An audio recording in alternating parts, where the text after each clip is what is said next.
Morning and welcome to the Seminole County Legislative Delegation. I'm State Representative David Smith from House District 28 and currently chairman of the committee. We'll now call the delegation meeting to order. It looks like 9:04 by the clock on the wall. Before I begin, I'd like to have everybody in attendance to be sure to silence your cell phone or put it on vibrate or whatever you need to do in order to avoid disruptions. We are observing some COVID protocols, so please follow that.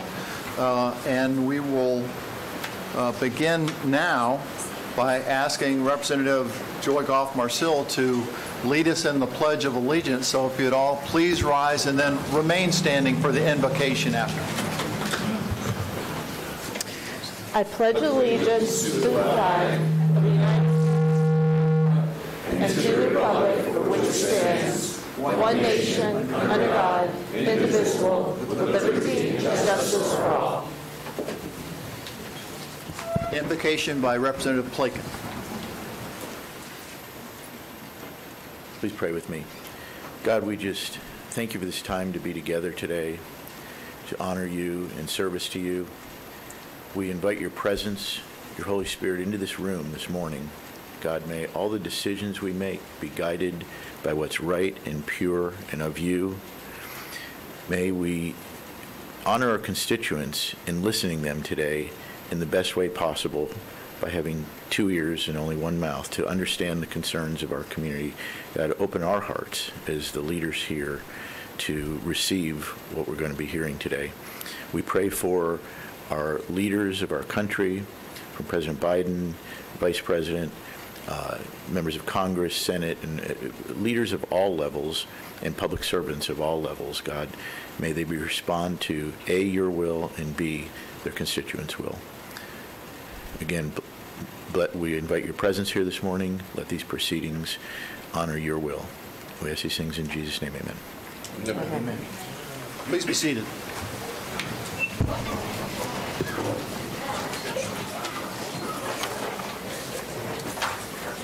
All right, we'll now enter Alaska Senator Broder for the roll call. Representative Plakin? Here. Representative Smith? Here. Representative Goff-Marcil? Here. Senator Broder? Here. We are all here, Mr. Chairman. All four members are here in the Seminole County delegation in its entirety. Thank you, Senator. And so that means we have a quorum, and we will begin the delegation meeting. I know we have I think probably the most people that I've seen in any delegation meeting that have signed up to speak. There's also an agenda outside you can get, and a QR code to follow that agenda, and or if you just come in from the public and would like to make comments, time permitting, we do need you to fill out that speaker request form. And I will dispense with any of our opening comments because we have so many speakers, and our goal today is to be able to hear from as many constituents as we can about the upcoming legislative session that starts the 11th of January, runs through the 11th of March. As many of you may know, we've already been to Tallahassee for 1 week of interim committee meetings. In September, we head back for 2 weeks in October, 2 weeks in November, a week in December, and then the session starts the 11th of January. And we do have some elected officials that we would like to recognize. And I know, because I don't have a list, I'm going to have to go around the room, and we're going to hear from Chairman Lee Constantine. We're blessed to have the sheriff here with us today. I know I saw our school board members, Tina Calderon, Abby Sanchez. I'm not sure who else popped in. Andrea Herr in the very back, hiding from us, but there she is. Thank you. Karen. Oh, there we go. Oh, Amy. Good to see you. Did we get everybody else? And we've got some other distinguished people that are going to speak and from our community, and we're happy to have them here today. So I'd like to really now just ask any of the delegation members if they would like to make any opening comments. Thank you very much. I see we have a packed agenda, and people have heard from me before, so I'm ready to rock and roll. Thank you all for coming, by the way. Not COVID, just allergies.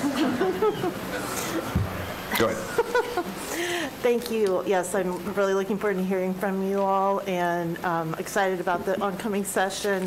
I'm serving on the redistricting committee, so if you get in contact with my office, any concerns you have about that, I'd love to hear it. Also know that you can go on the website and look at the maps that are being proposed and also make your own maps. So please take advantage of that wonderful opportunity. It's floridaredistricting.gov. Rep. Lakin.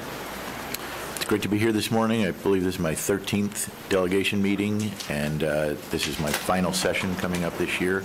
And I'm looking to go out representing our community in the best way possible. Okay, thank you very much. I see Chief Droz over there, so welcome. I'm sure there's somebody else who's going to sneak by me also. But now I would like to recognize Chairman Lee Constantine of the Seminole County Board of County Commissioners to come forward and I guess with some welcoming comments and some legislative guidance from Seminole County. Well, thank you, Representative Smith and members, and I appreciate very much the opportunity to speak on behalf of Seminole County and its 1,400 employees and its nearly 500,000 constituents. And welcome again to this service building. I would make a suggestion, because we have the same problem from time to time. Be very careful about speaking right into the mic, or many of these good folks that are here to listen to everything you say won't hear you very well. So do your very best. I appreciate it. I don't want to take up a lot of time, because I see a lot of our good constituents are here to give you their priorities and everything. I do want you to know that last night we passed a $879 million budget, which was, with no tax increases. And as you know, our county manager, after 11 years here, 7 years as county manager, is going to move on to a new opportunity in her life. And we are very proud of her and wish her the best. And I know that she wanted to let you all know how much she has always worked with and loved working with the legislative delegation. First and foremost, both as the incoming president of the Florida Association of Counties and as a representative of all local governments, we just are asking you to, in any situation, that home rule is a question of whether the decision should be made at the local level or at the state level. Understand we are elected officials by our constituents also. And it is in the Constitution of the state of Florida that home rule is a principle and a guide for all of us, legislative as well as local government. So in any circumstance, when these issues come up, please consider where the decision is best made.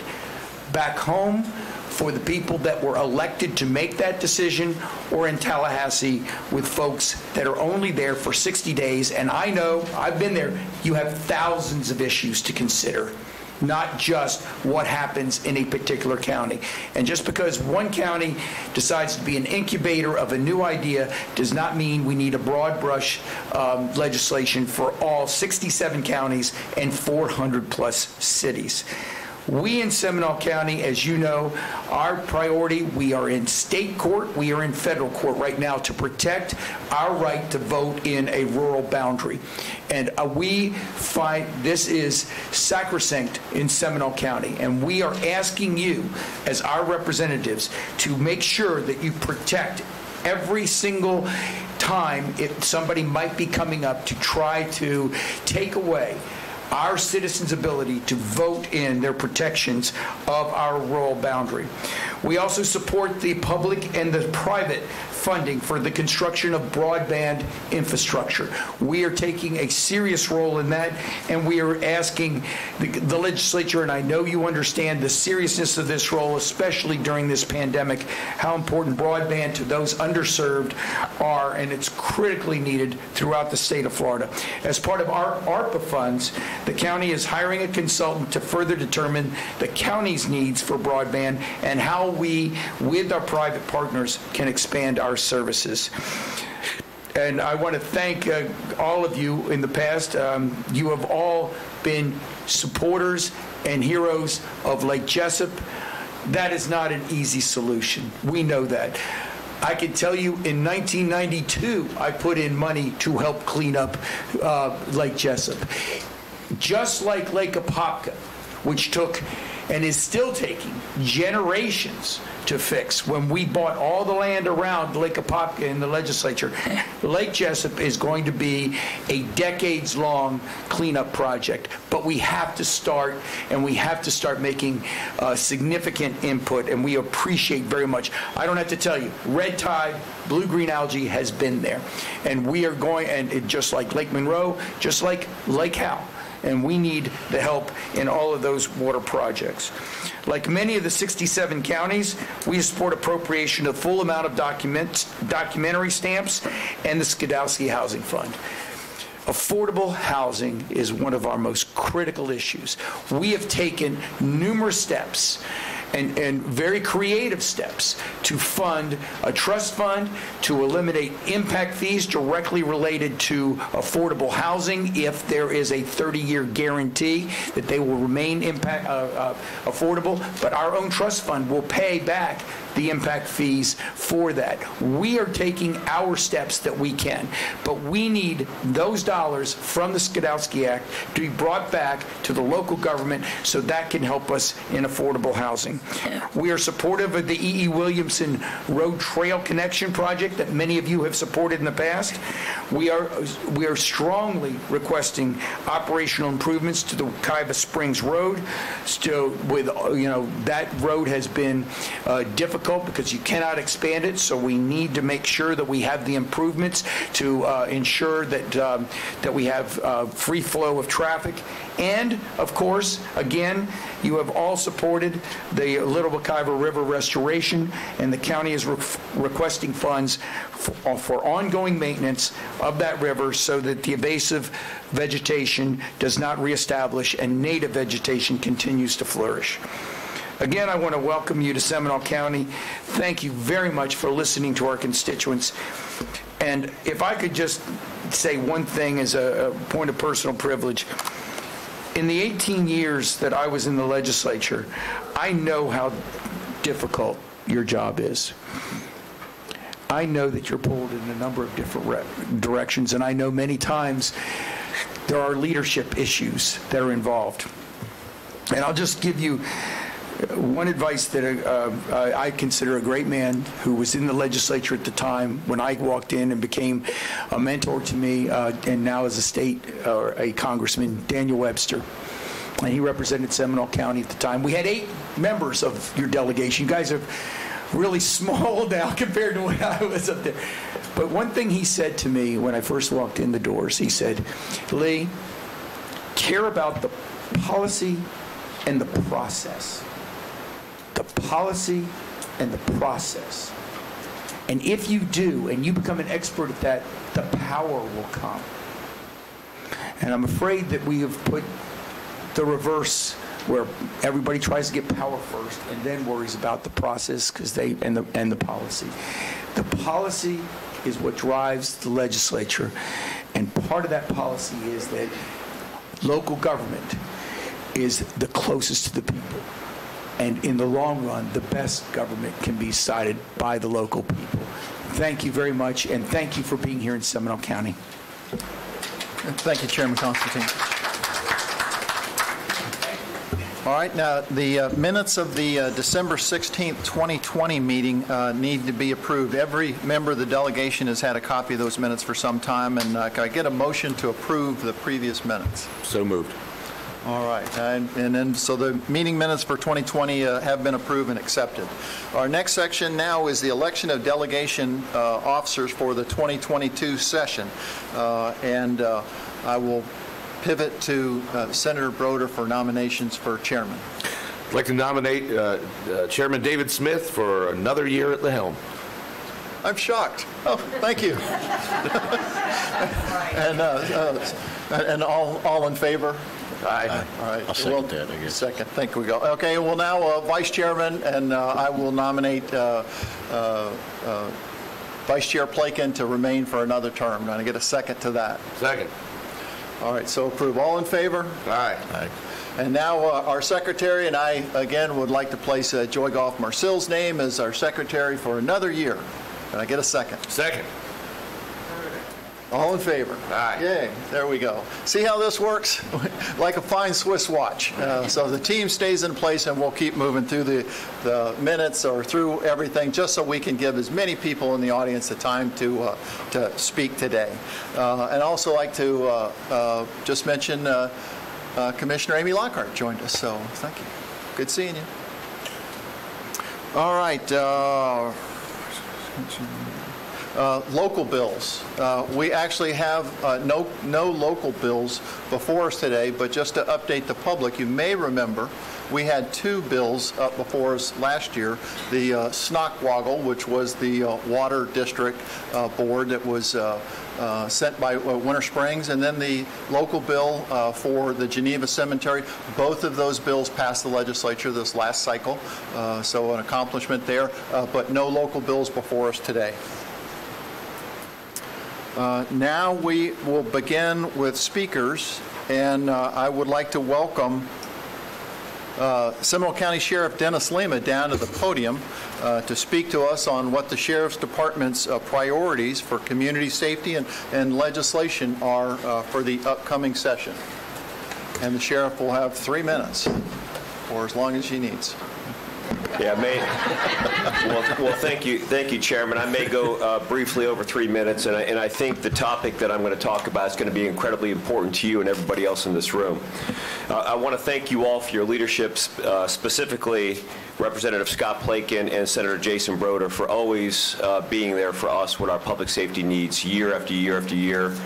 You have been ambassadors and carried our bills in the interest of protecting and preserving our quality of life here in Seminole County and across the state. I thank you greatly for that. Specifically, House Bill 325 and Senate Bill 1260, as you know, was our effort to do all that we can to protect all of our victims of substance use disorder and these challenges that we face in our community.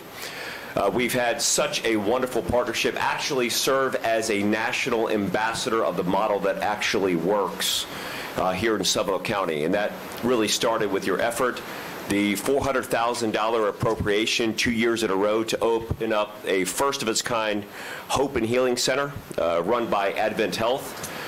For those that don't know, that's located directly across from our correctional facility, and nobody is turned away that is struggling with substance use disorder. Again, Tim Cook is here. Members of Advent Health are here. They're going to be on the platform probably speaking a little bit later. I can't thank them enough because their generosity, they're quite literally are saving lives day in and day out. Also, this is the first public-private partnership that we've experienced in a space like this. Walmart has given us $750,000 to help support and sustain the operation there. They pledged $250,000 a year to help maintain that. Again, the $400,000 twice, back-to-back, and we also have an opportunity here to move away from partisan lines, all come together. Congresswoman Stephanie Murphy has put in a $400,000 appropriation to help sustain that, and most recently, Leadership Seminole raised $85,000. So a lot of good work going on around that space. The harsh reality is it's not enough. You know, I've had the opportunity to serve in a lot of different capacities. I was the chair of the Attorney General's task force that addressed opioid use disorder. Casey DeSantis' chair of the Drug Abuse Prevention Council, co-chair of Project Opioid across the state of Florida with Kim Lopdrop and Red Lobster and Andre Bailey, Major County Sheriff's incoming president for a 2-year term, and all of these things, we have a 20% increase in overdoses in this county and a 16% increase in overdose deaths. Let me put those numbers into a real understandable number. Since January 1st, we've had 649 overdoses in Seminole County. 649 overdoses. More than 600 times public safety professionals in one of the most affluent counties in the state of Florida has deployed naloxone more than 600 times, or have brought people back to life 600 times. The amount of deaths, 89 deaths, or in the history of this county, outside of COVID, there's never been a situation that is taking more people's lives than what we're experiencing right now. 80% of the people who are overdosing were introduced to the drug by simply following the doctor's orders. This is not a situation of trying to make bad people good, but sick people well. And your effort helps us do that. House Bill this year, 95, and Senate Bill 190 does some common sense things. The three things which have been now supported by every sheriff across the state of Florida. We come for our legislative delegation. All sheriffs vote on the top three priorities. And now 2 years in a row, our bills, our effort has won top spot on that list. These bills would do three things. One, it would create a safety zone around a drug treatment center or anywhere people are trying to get clean. Right now, there's an increased penalty for drug dealers selling drugs in proximity to a church, school, playground, but no increased penalty for a drug dealer selling drugs in proximity to somewhere somebody's trying to get clean, which makes absolutely no sense. This would include that. Second area of this is these overdose cases cannot be treated as accidental overdose cases. Every single overdose case is a crime scene and needs to be treated as such. So the second part of the bill would change the language proximate cause of death to substantial factor. What's happening is there is some confusion with the language on being able to use the murder statute to charge drug dealers that deal deadly doses of fentanyl. We know fentanyl is 100 times more potent than morphine, 50 times more potent than heroin. Carfentanil is 100 times more potent than fentanyl. So a microgram that is mixed in any substance is a lethal, deadly dose. Because the marijuana or other toxicology shows a greater substance of another chemical, there's some confusion about that. So this proximate cause of death to substantial factor would clean up the language. Also, this would add meth overdoses to our felony murder statute for people who are selling drugs, overdosing. These drug dealers need to be held accountable. I'm proud to say that in Seminole County, we have charged more drug dealers with first-degree murder than any other county in the state of Florida. We're more than 30 drug dealers charged with these offenses. That's a big part of fixing this. We also have some other bills that are not sponsored by the Florida Sheriff's Association, but we're hoping to carry here. I know it's in drafting right now, but they would do two things. One, it would allow any employee of an emergency responding agency to carry and deploy naloxone, Narcan. This is a drug that quite literally is saving people's lives, and right now the law reserves it to uniformed law enforcement officers, correctional officers, or EMS personnel. But in Seminole County, at the Sheriff's Office, we have nearly 800 civilian employees. Getting Narcan in their hands would quite literally save lives. Second part of that bill would make it mandatory for reporting of overdose situations.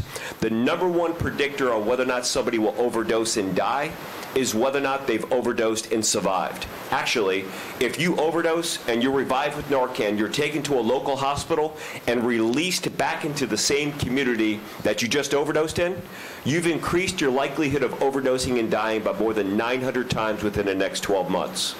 We want mandatory reporting of those overdoses in the same way that gunshot victims have to report, so we can get there, get the folks the help that they need, and look at the crime scene that is there. Last and certainly not least, none of this would be possible without our great working relationship with our Board of County Commissioners. I'm incredibly grateful for each one of our commissioners because they're the ones that partnered with us and Advent Health to make all of this strategy a possibility. They're also very engaged in working with us on a new first-of-its-kind mental health program here based out of Seminole County. Some of the appropriations on the American Rescue Relief Act is just a start, and you're going to be hearing a lot more about that as we continue to evolve. Some of that process is going to be legislative, but here in Seminole County, we bake rack nearly 300 people per month. Many of those folks are repeat participants in the system. Can't say, they're victims of the system, and we need to do something to help them out. So you'll hear more about that in the future. In the end, I thank you for your service. I thank you for your collaboration, and I thank you for this very, very important fight to save lives and keep Seminole County safe and healthy. Thank you. Thank you, Sheriff.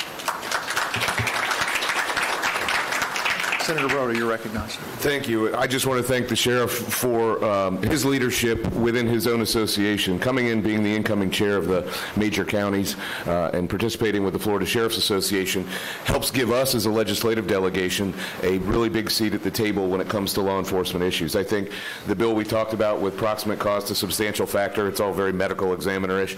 That's going to be a really big tool for us to make sure that we get some of these bad actors off the streets. They're out there committing these crimes, and we're not able to get them because we're getting wrapped around the axle on a really minor definition. So thank you, Sheriff, for your team. It's always great to work with you all. I'm happy to carry all these bills this year. Thank you. All right, we are now moving into the public testimony section. Each speaker or group, and I know we've got, based on the agenda, everything kind of blocked. I would ask you to consider if somebody's going to have already mentioned your point, wave in support of what was said on the environment or elections or whatever. If you want to continue to speak, we can do that. And again, our stated goal up front was to get as many people from the public able to speak. So in order to accommodate that, now see we're moving past the 9:30 hour. We're going to try to limit people to 2 minutes so everybody has an opportunity to speak. And if you can just say what that person said, or I wave in support of what was said on that topic, that would allow more people. Because the last thing we want to do is get to the end and then have to wrap up our meeting and not give you that opportunity to speak. So let's move to the first speaker, and we'll be working on education issues to start. And as I flip my sheet to as I'm looking at Zach to, okay. All right, I'm seeing 5 speakers. There we go. Seminole County Public Schools, Superintendent Beeman, you are recognized. Thank you. Good morning.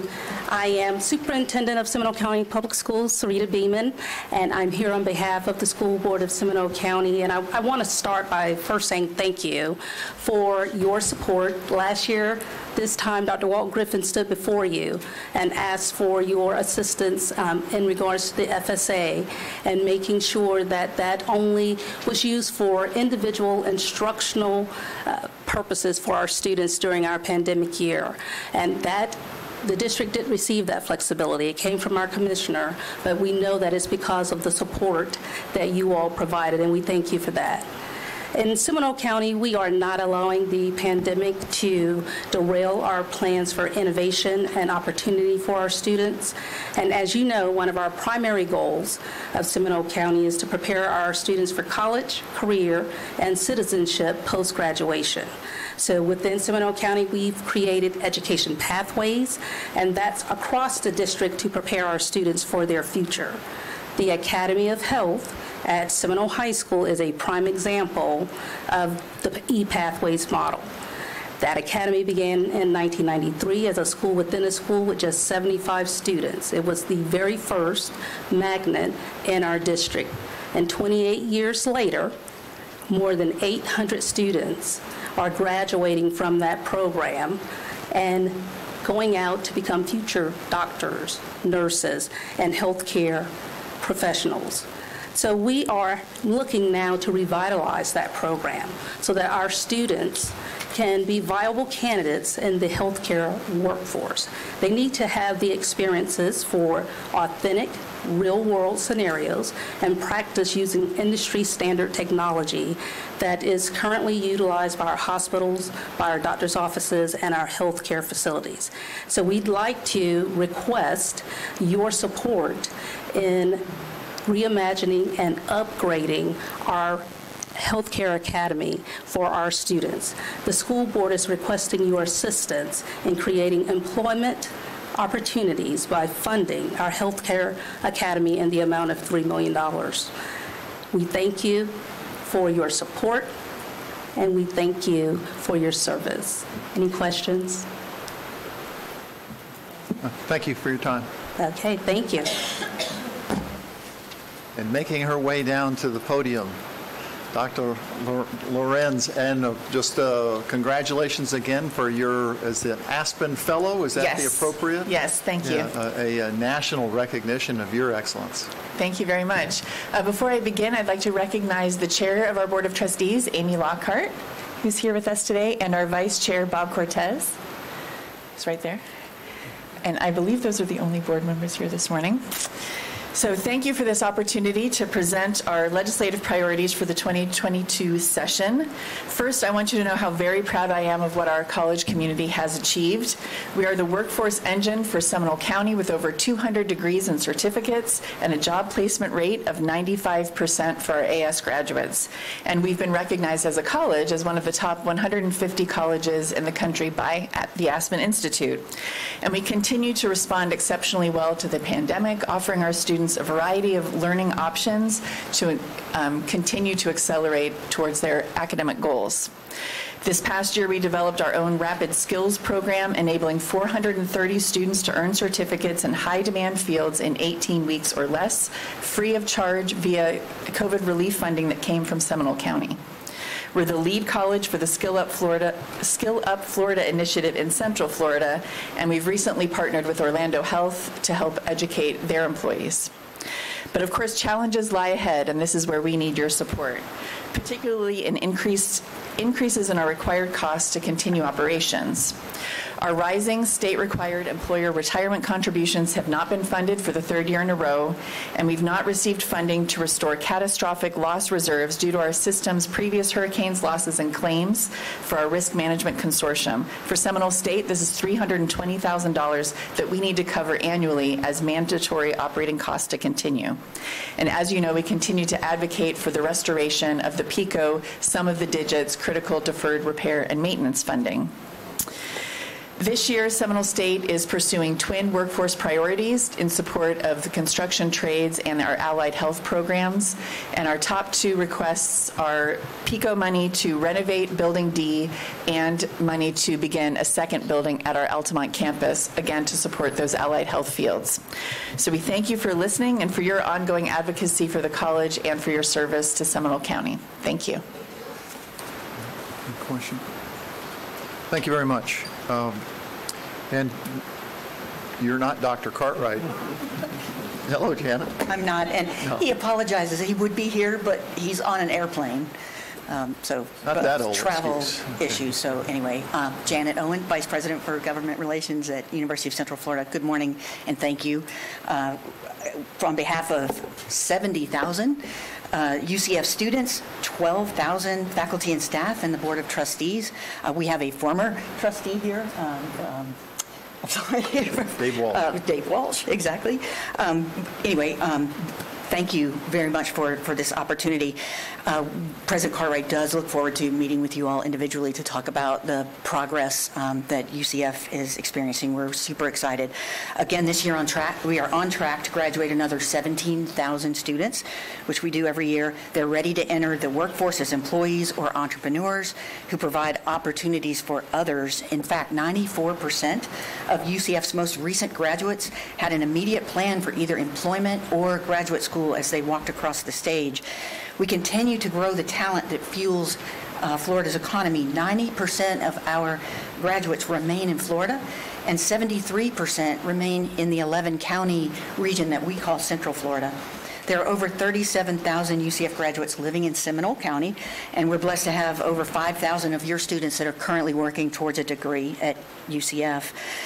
So moving on to our legislative priorities for 2022, the Board of Governors has a Pillars of Excellence program, one of which is to fund performance funding for the universities. It was made non-recurring for this current fiscal year.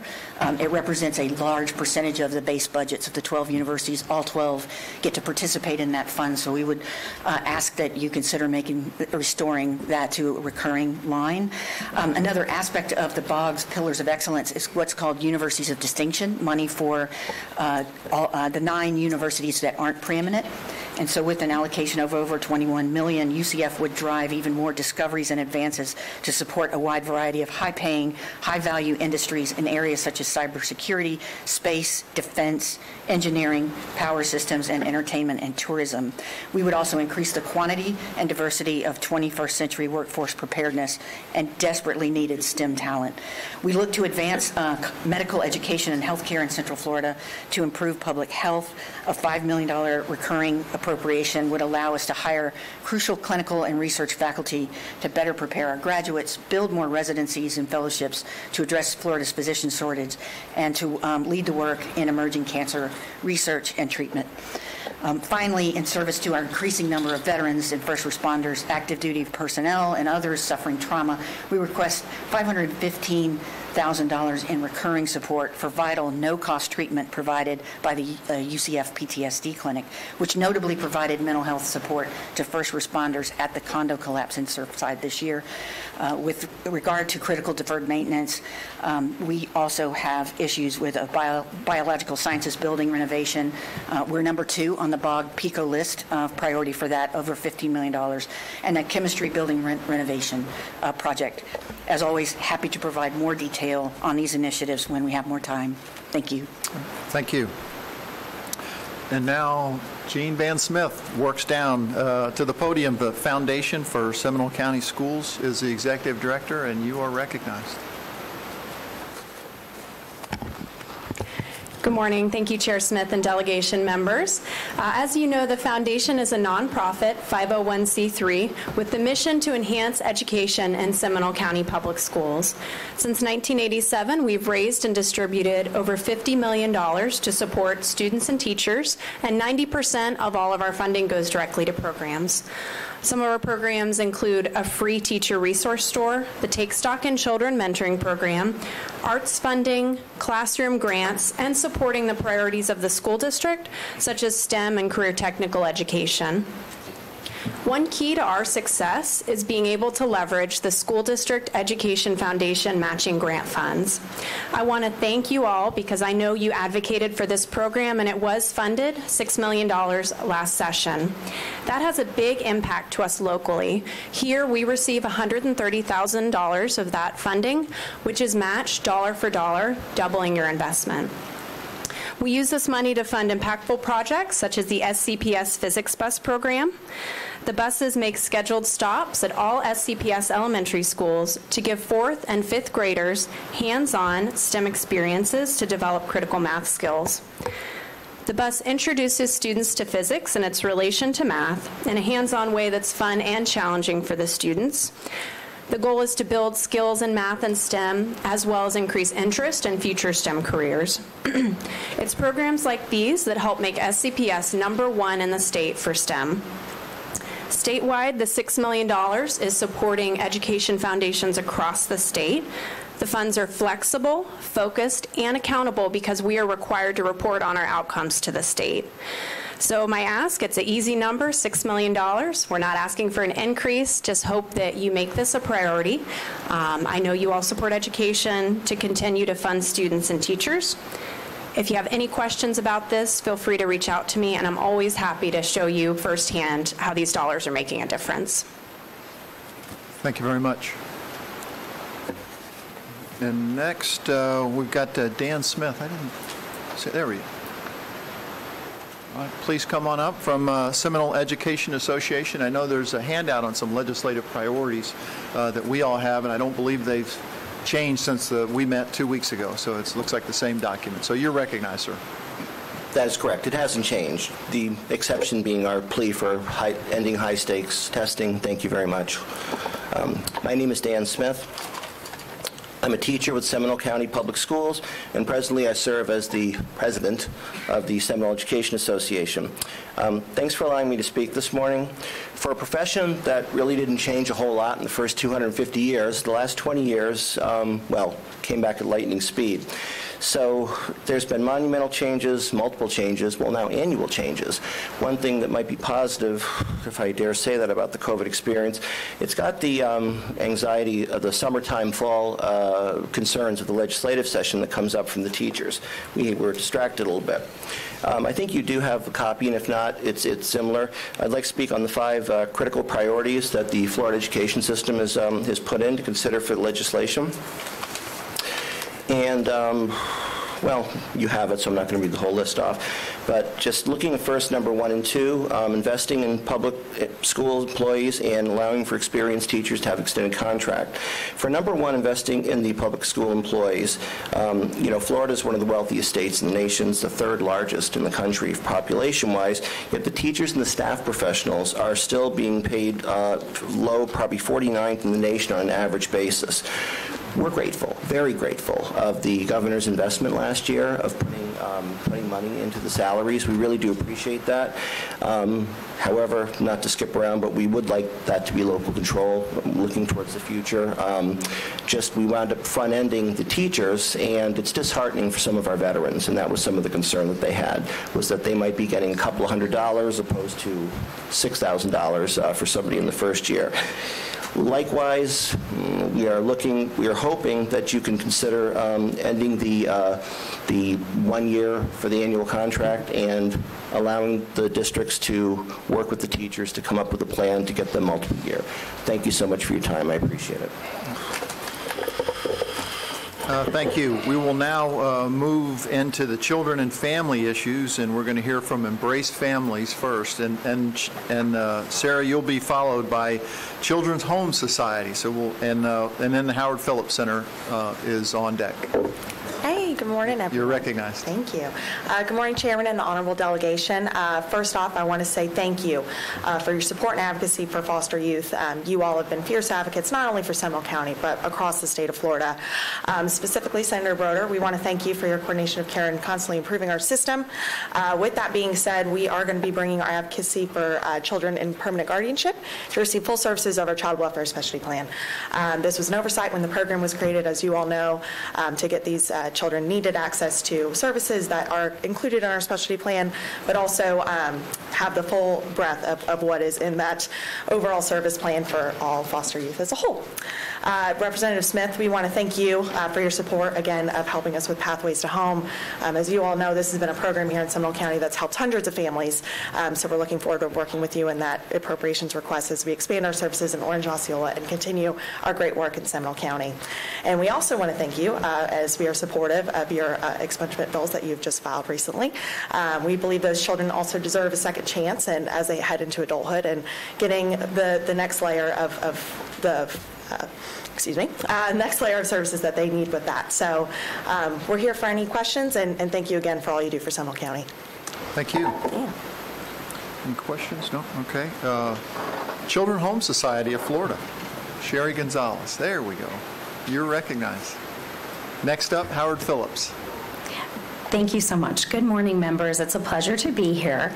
My name is Sherry Gonzalez, and I'm the Regional Executive Director for Children's Home Society of Florida. And we serve in Central Florida, Seminole, Orange, and Osceola counties. So we appreciate so much the Seminole County delegation's continued support for the children and families that we serve. The 2021 session was a big year for child welfare reform, and we appreciate many of the policy changes that were made to improve outcomes for children. Special thanks to Senator Broder, definitely for sponsoring Senate Bill 80. However, more changes definitely need to be made. So as a leader in serving children and families involved in the foster care system, we are requesting legislative action to further realign Florida's child welfare system and ensure funds appropriated by the legislator make it to the front line. Our children need and deserve a stable workforce, and every time we turn over one case manager, it delays a child in foster care by 4.5 months. And we know that that's not right and that we can do better. So we look forward to working with each of you in the upcoming session, and we'll definitely schedule some meetings to talk about our agenda a little bit further. So thank you so much for your commitment and your leadership to the children across the state. Thank you. Senator Broder. Thank you, Mr. Chairman. And just for the folks in the child welfare and the foster system, we recognize that last year was a big year for us. We did some great stuff. We have another bill that's coming that's going to work on some foster kid stuff, most specifically those who are in permanent guardianship and college tuition, things like that. But also recognize that in our zeal to make sure that we're checking all the boxes, it may be accidentally giving too much of a workload to folks who are a little overworked and underpaid to begin with. So we recognize that, and we're going to try and work on fixing that as well. Thank you so much, Senator, and to the delegation. Well, okay, next, Howard Phillips. There we go. Moving on down. And I see Tom Nolan from the airport on deck up there, too. So. Good morning, members of the Seminole County Legislative Delegation. I'm Marie Martinez with the Howard Phillips Center for Children and Families. I appreciate your remarks, Senator Broder, about the workload issues. We certainly are experiencing the same labor shortages in the field of child services and nonprofit child services that everyone across the state and across the nation are experiencing now, and very challenging to remain competitive as caseloads increase, and some of these programs are entitlement programs. So it happens that last week I heard the president and CEO of the Florida Chamber of Commerce, Mark Wilson, speak about the platforms and the agenda and the goal to increase Florida's economy by the year 2030 from the current status of 15th in the country up to 10th in the country. And one of the platforms and focuses of that agenda is to ensure, surprisingly perhaps, that children can all read at grade level at the 3rd grade level, really looking into the future of the economy of Florida. I will tell you that the Howard Phillips Center programs work closely, and we work with the kids in safety net programs before they get to school. Our job also is to make sure those kids are at reading level and are functioning in schools along with their peers. And children with special needs, our Central Florida Early Steps program that does serve children here in their homes in Seminole County with vital services. Our goal is to get those kids ready for school and transition to the school system at age 3. And that is children who may have autism, Down syndrome, spina bifida, some kind of special need or delay. Also children who are abused and neglected. You see on the one-page handout we have that the Child Protection Team receives funding from the Department of Health, just like Early Steps. The Children's Advocacy Centers get funding through the Office of the Attorney General. And lastly, our Healthy Families program, which prevents child abuse, also here in Seminole County, gets funding through the Department of Children and Families. So any opportunities you have to support these programs, we greatly appreciate that. Your continued support, any additional funding that's available, the need is certainly there. We have transitioned our services to virtual options, so the families here in Seminole who prefer to have those services for their kids with special needs in their homes, get it in the home. We're there. If they'd rather have those services from a speech pathologist or an occupational therapist delivered virtually, we're doing that as well. So thank you for your continued support. All right. Thank you very much. And I can just recommend to the delegation, if you have not had an opportunity to tour their facility, you're really missing something. Just true professionals doing great work in the community. Thank you. Sure, appreciate that. We'd love to have you. Thank you. And we'll do it virtually, too. Thanks. All right, community issues, moving to the great Sanford Airport. Thank you, everyone. I'm Tom Nolan, the relatively new president and CEO of Orlando Sanford International Airport. For sake of brevity, I'm going to call it SFB. So my wife and I moved from California recently, and I can tell you with great certainty that Florida is the greatest state in this entire nation. And Seminole County is one of the greatest counties quality of life. So to facilitate that, the SFB airport is going through a very exciting next decade, and I will prognosticate with great certainty what's going to happen. If you look at Los Angeles Airport, 3 other airports support that metropolitan area. Dallas has 2 commercial service airports that are thriving. Houston as well. Even the great Chicago area has 2 key airports. So regardless of what's going to happen nationwide, you will see this airport grow to a major airport. Nothing like MCO, but it will have its role remaining as a small hub airport. We have invested $65 million recently in a new terminal expansion. What we have is 2,400 acres of land. The challenge with that, albeit the airfield makes up a portion of that, we want to not only serve as a transportation utility, but as a job creator. And as a job creator, the more jobs we create and facilitate, the greater all these ancillary services services can grow with the revenue support. So with that being said, we have a major initiative in the northwest quadrant of our airport. One of our tenants wish to expand and create 200 new high-paying jobs, and we'd like to prepare.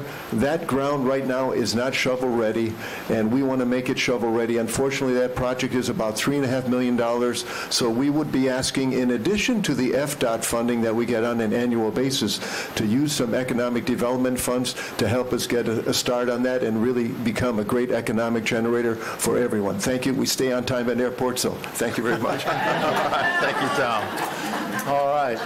And please, Boys and Girls Club, come on down. Thank you guys so much, and thank you for your service and all you guys do for Seminole County. My name's Rick Cieslak. I've been a 15-year board member of the Boys and Girls Clubs of Central Florida. I'm now also the president of the Florida Alliance of the Boys and Girls Club. As you know, we operate in distressed areas. We're in 3 different cities now. We're in Sanford, we're in Altamont Springs, and we just recently opened up in Oviedo. Most of our children, 94% of our children in Seminole County have free or reduced lunches. We have 74% of them come from families that earn less than $30,000 per year, and only 26% of our youth come from 2-parent households.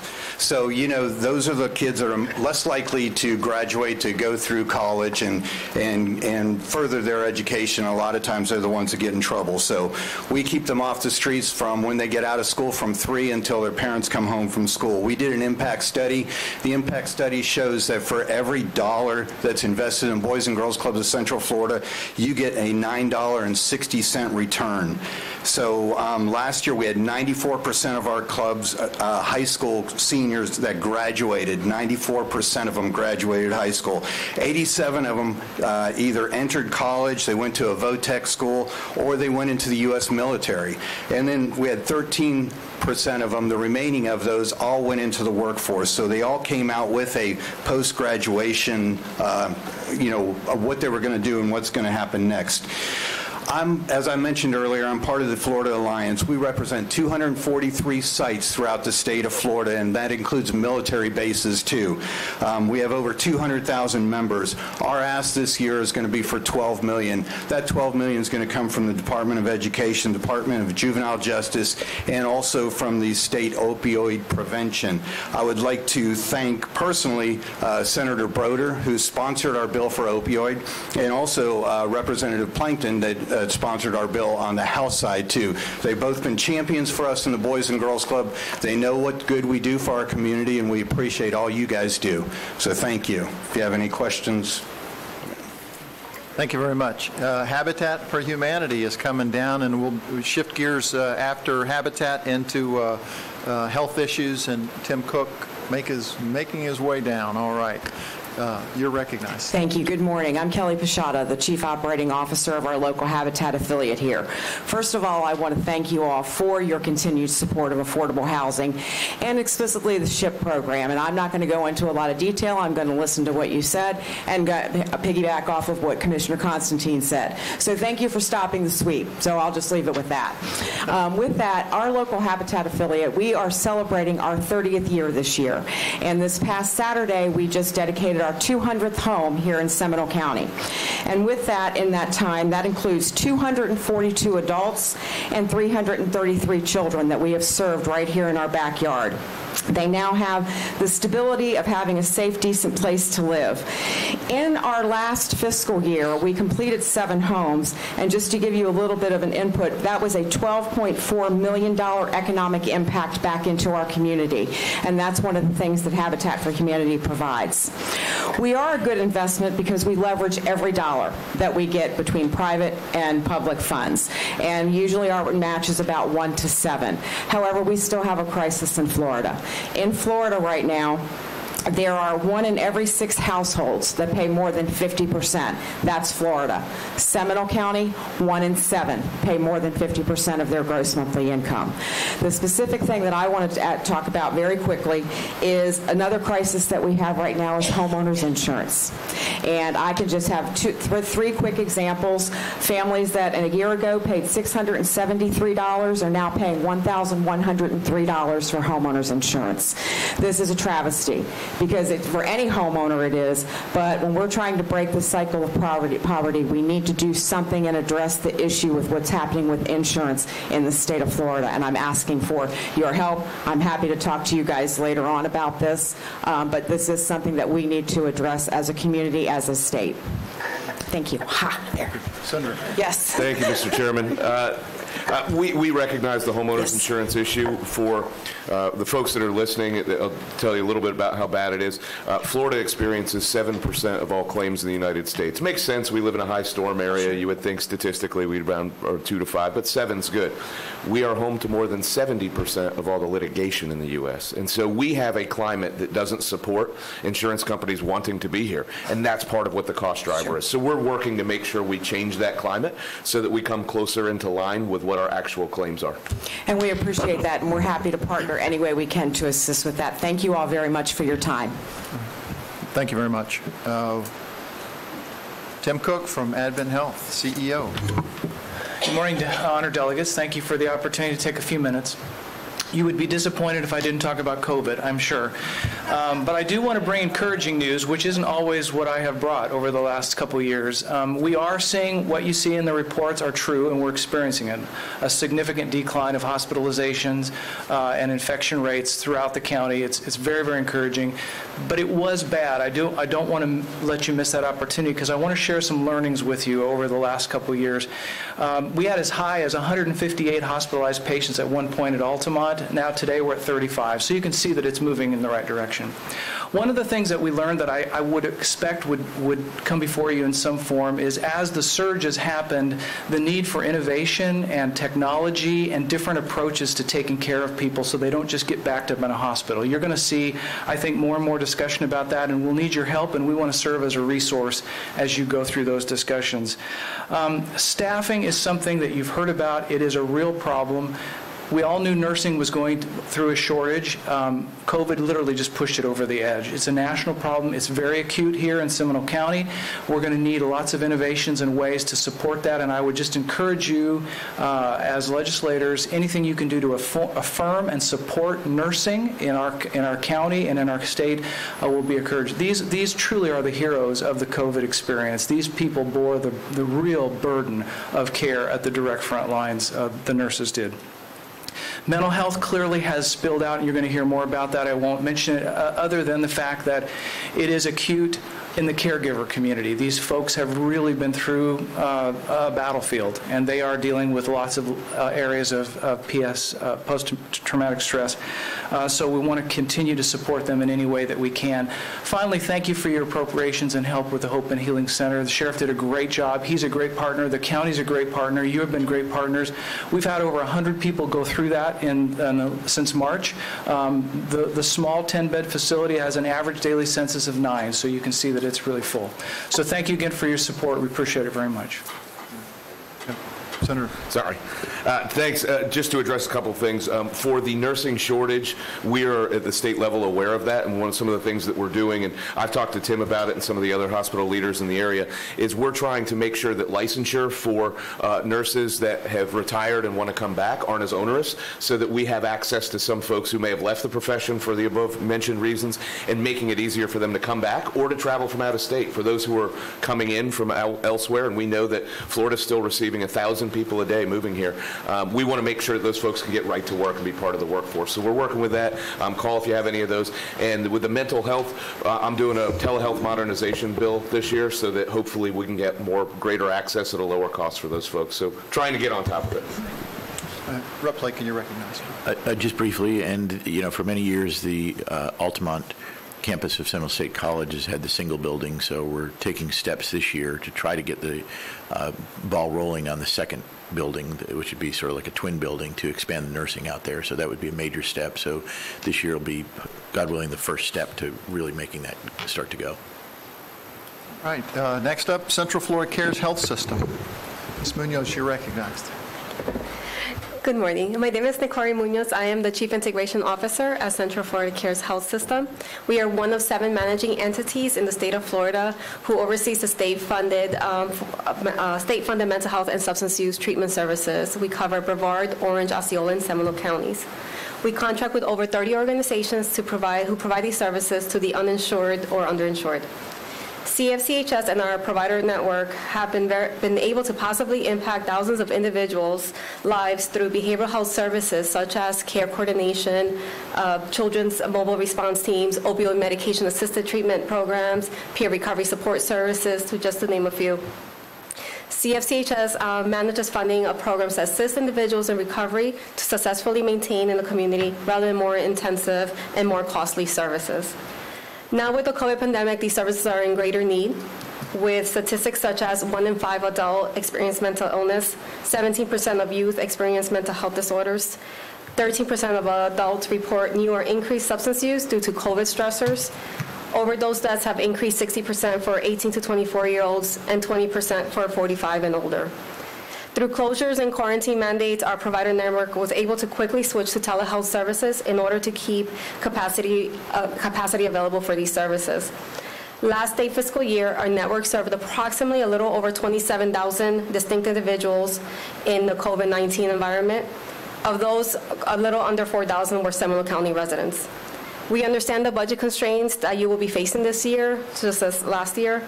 We only ask that as you address the budget, please advocate and support any initiatives related to mental health and substance use services. We are available for any questions and to provide any further information related to these services. I really thank you for your time and this opportunity. All right, thank you very much. Okay, and moving to the Mental Health Association of Central Florida. And we've got Aspire on deck. Good morning, delegation members. It's a pleasure to be back before you today as a psychologist and community advocate. For the past 75 years, the Mental Health Association has been leading in addressing the needs of those living with mental illness, promoting mental wellness, and equity of access to mental health care. And in fact, in 2021, our Outlook Clinic, the only freestanding psychiatric outpatient clinic for the uninsured here in Central Florida, provided free psychiatric care services via telepsychiatry to 799 uninsured individuals while navigating COVID. There are an average of 123 suicides each day in this country. It's the 10th leading cause of death in America, and in a just-released study by Mental Health America, 54% of 11 to 17-year-olds reported frequent suicide thoughts or self-harm, the highest rate since screening began in 2014. On July 16, 2020, the FCC adopted rules to establish 988 as a new nationwide 3-digit phone number for Americans in crisis to connect with suicide prevention and mental health crisis counselors as an alternative to 911 for behavioral health emergencies. The rules require phone service providers to direct all 988 calls to existing National Suicide Prevention Lifeline by July 16th of 2020. Florida needs to be ready. Directing behavioral health emergency calls from 911 to behavioral health call centers with backup services not only will save dollars, but also divert law enforcement from responding to many behavioral health calls. Taxpayers would pay for fewer emergency room visits by uninsured patients. Fewer people with mental health issues would wind up homeless and on the streets. But money is needed to pay for these call centers. We are a part of a member coalition formed by the Florida Department of Children and Families Office for Suicide Prevention, and as part of the Mental Health Advocacy Coalition, we are asking for each of you to embrace 988 as a cost-efficient way to address behavioral services. We thank Senator Broder now for just in the last several days signing on to support this effort. A call for help shouldn't result in trauma or tragedy. Building a robust 988 crisis response system will move us closer to providing a respectful and effective response to anyone who's experiencing a mental health, substance abuse, or suicide crisis. Thank you. All right. Thank you very much. And Aspire Health is moving on down. Mr. Dixon, you're recognized. Good morning. Thank you all very much for the opportunity to speak today. First, I want to just reiterate what Mr. Cook said about the nursing shortage here in the state. It is the #1 issue affecting our ability right now to meet the demands in our crisis care services. We cannot fill the positions. We cannot keep nurses once we do fill the positions. So anything that you can do to help in that regard would be greatly appreciated. And Senator Brodeur, your efforts on telehealth will be a tremendous benefit to the mental health and substance abuse treatment field. So we support that completely. Also, I really want to reiterate what Sheriff Lima spoke to you about in terms of substance abuse and mental health services here in this community. We are 100% supportive of his efforts and are working with him to address that issue. The main reason I'm here today is to talk to you about mental health issues among veterans and their families. Last year, we were successful in receiving an appropriation to increase services to veterans, specifically those who are post 9/11 and their families. The recent events surrounding the withdrawal from Afghanistan only heighten the need to be there for those who have given so much to our nation. And it's important to remember their families. Oftentimes, those family members are also suffering greatly as a result of the trauma, the loss that they've incurred by their husbands, their wives, their children serving our nation. So we would ask that that you help us in continuing that and also allow us to expand those services so that we can serve more veterans and family members across the state of Florida. Thank you. All right, thank you. Senator, you're recognized. Thank you, and thanks for your comments on that. I think that's one of the reasons why, as Marty mentioned, the 988 service for suicide prevention is that in law enforcement, we have a no wrong door policy, right? You get in trouble, you call 911. You don't say, I need to call the fire department, or I need to call the police, or you just figure it out. Very similarly, if we're going to address mental health, we need to have a no wrong door policy, and that's what 988 would do. Whether you're a veteran or a victim of human trafficking or domestic violence or whatever your issue is, that's a place where you could have a no wrong door policy. So I expect and I hope that that will get better, especially for our folks who've been serving. So thank you. You're welcome. We believe so very much. So thank you. All right, thank you. And moving into our environmental and agriculture issues, Paul Owens from 1,000 Friends of Florida. Always good to see you. You're recognized. Thank you, Chairman Smith and delegation members. 1,000 Friends of Florida is a nonprofit, nonpartisan organization based in Tallahassee, but we're engaged on growth-related issues throughout Florida, including here in Seminole County. We believe in smart, sustainable development to accommodate the kind of growth that you mentioned, Senator Broder, while preserving our environment and quality of life, the foundation of our healthy economy. We consider most of the items on our legislative priorities that we circulated to you to be worthy for your constituents. I'm going to highlight three. First, restore the right of Floridians to challenge development orders that are inconsistent with local comprehensive plans. The legislature changed the law in 2019 to put those Floridians at risk of financial ruin if they lose their challenge. In a state growing as fast as Florida, citizens need to recover this right to make sure their communities are growing according to the vision in their comp plans. Second, conserve more natural and agricultural lands before they're lost forever to development by maintaining historic funding for the Florida Forever program. We would like to see another strong year for conservation funding, no matter how many dollars Congress makes available. Thank you, Senator Broder, for sponsoring a bill last session to extend bonding authority for Florida Forever. And third, fully carry out the recommendations of the Governor's Task Force on blue-green algae and red tide and increase funding for water quality improvements and monitoring. Thank you, Representative Goff-Marcil, for pursuing this goal. We thank you for your service to this state, and I thank you for your time this morning. Thank you very much. Ms. Shaddix, Bear Warriors, come on down. And then we've got the Farmworker Association up next. I need to give you all your folders that are right. We'll let Zach will do it. Okay. There's folders right there and some traps that you don't want to mess with. Thank you for this opportunity today to ask you for your help on three things. One, implementing a manatee feeding program by November 1st. Two, passing a bill to stop the spraying of deadly chemicals on our wildlife lands and in our waters. And three, passing a ban on animal cruelty torture devices like steel jaw traps and wire neck snares, which are over there. Because I have only 2 minutes today, I will give a very brief synopsis of each request and then follow up with emails to each of you that will contain extensive research, citations, documentation, scientific studies, videos, and pictures supporting my request. First, more manatees have died this year than any other year on record, 946 so far. Many have died from starvation because 46,000 acres of seagrass, manatees' main food source, has died from pollutants, sewage, and chemicals. This is a man-made crisis that requires man-made solutions, and the manatee feeding program is a moral, legal, and scientific imperative. So I will email the details of the feeding program I have presented to the FWC and ask that part of the $8 million allocated for planting seagrass be spent on the feeding program. Second, our state, city, and county governments are using our tax dollars to purchase deadly chemicals, some from the communist Chinese government, which are sprayed onto our wildlife habitat, and into our rivers, lakes, and ponds. Glyphosate, found in weed killer Roundup, has been found in the blood of the majority of manatees and sprayed relentlessly by landscaping companies killing gopher tortoises. Triclopyr was sprayed by the state on 60 acres in the Econ State Forest in Chiliota, which poison birds, bears, bees, tortoises, and deers. Diquat, sprayed in lakes and rivers, kills snail kites, ospreys, and bald eagles.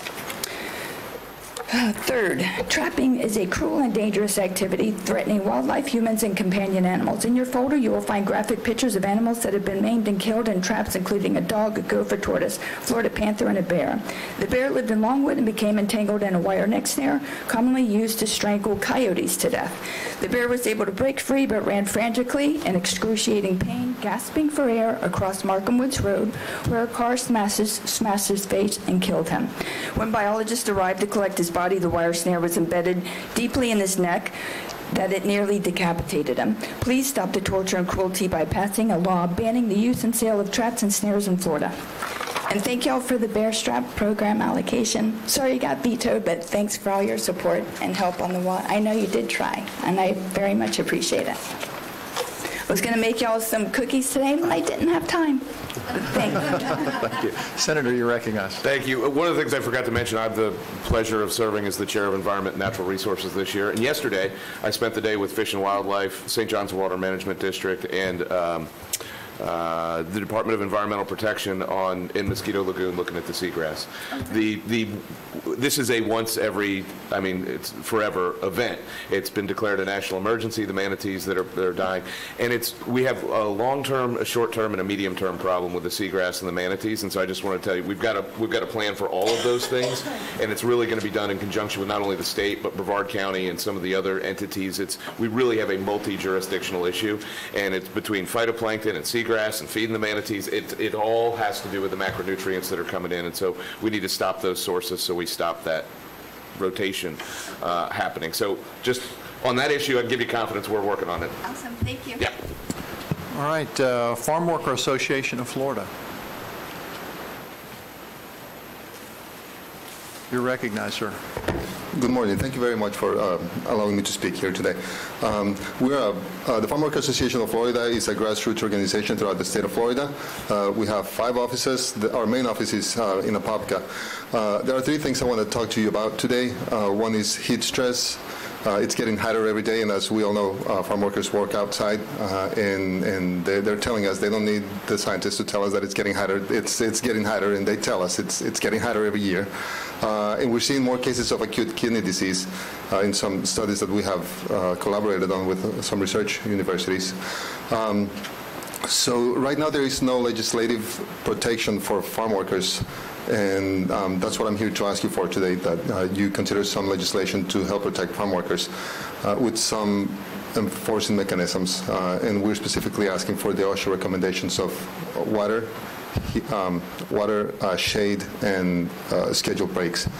The second thing I want to ask you for today is some legislation to have driver's licenses regardless of immigration status.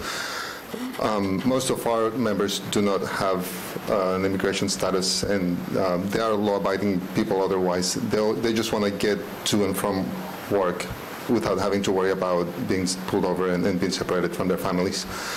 And lastly, I just want to ask you to reintroduce and keep working on that resiliency bill. It's important. A lot of our community members also live on coastal areas, and they are very affected by coastal flooding. So with that, I'll just waive the rest of my time. Thank you very much. Thank you. And now we have the Surfrider Foundation. And then we'll switch to Equality Florida next. You're on deck. Good morning. Thank you, Chair Smith and delegate members. I wanted to go ahead and thank Mr. Owens and also Ms. Shaddix for their comments, and the rest of you, thank you for commenting, particularly in regards to water quality. I'm the Florida Policy Manager for the Surfrider Foundation. We have 11 chapters here in the state of Florida. We also have over 50,000 volunteers across the country, including a chapter here in Orlando. And you mentioned Brevard. We also have a chapter there. We do a lot of different things, including working on ocean-friendly gardens, beach cleanups, as well as water quality monitoring through our Blue Water Task Force program. That program actually works with the Florida Department of Environmental Protection, including in my beloved Indian River Lagoon. I am a lifelong surfer. I grew up surfing these waters, these lakes, these springs, and I've seen a massive degradation, of course, in water quality, as we all have. So I appreciate all the comments, and I'm very glad to hear that, and I'm looking forward to meeting with you up in Tallahassee or locally to discuss further. Today, I guess would like to then talk about some of the work that's being done on plastic pollution. We all know that it's a problem, but with, again, an exploding population here in this state, there are some things coming across your desks, potentially one of which is Senate Bill 320, which is going back to preemption and polystyrene.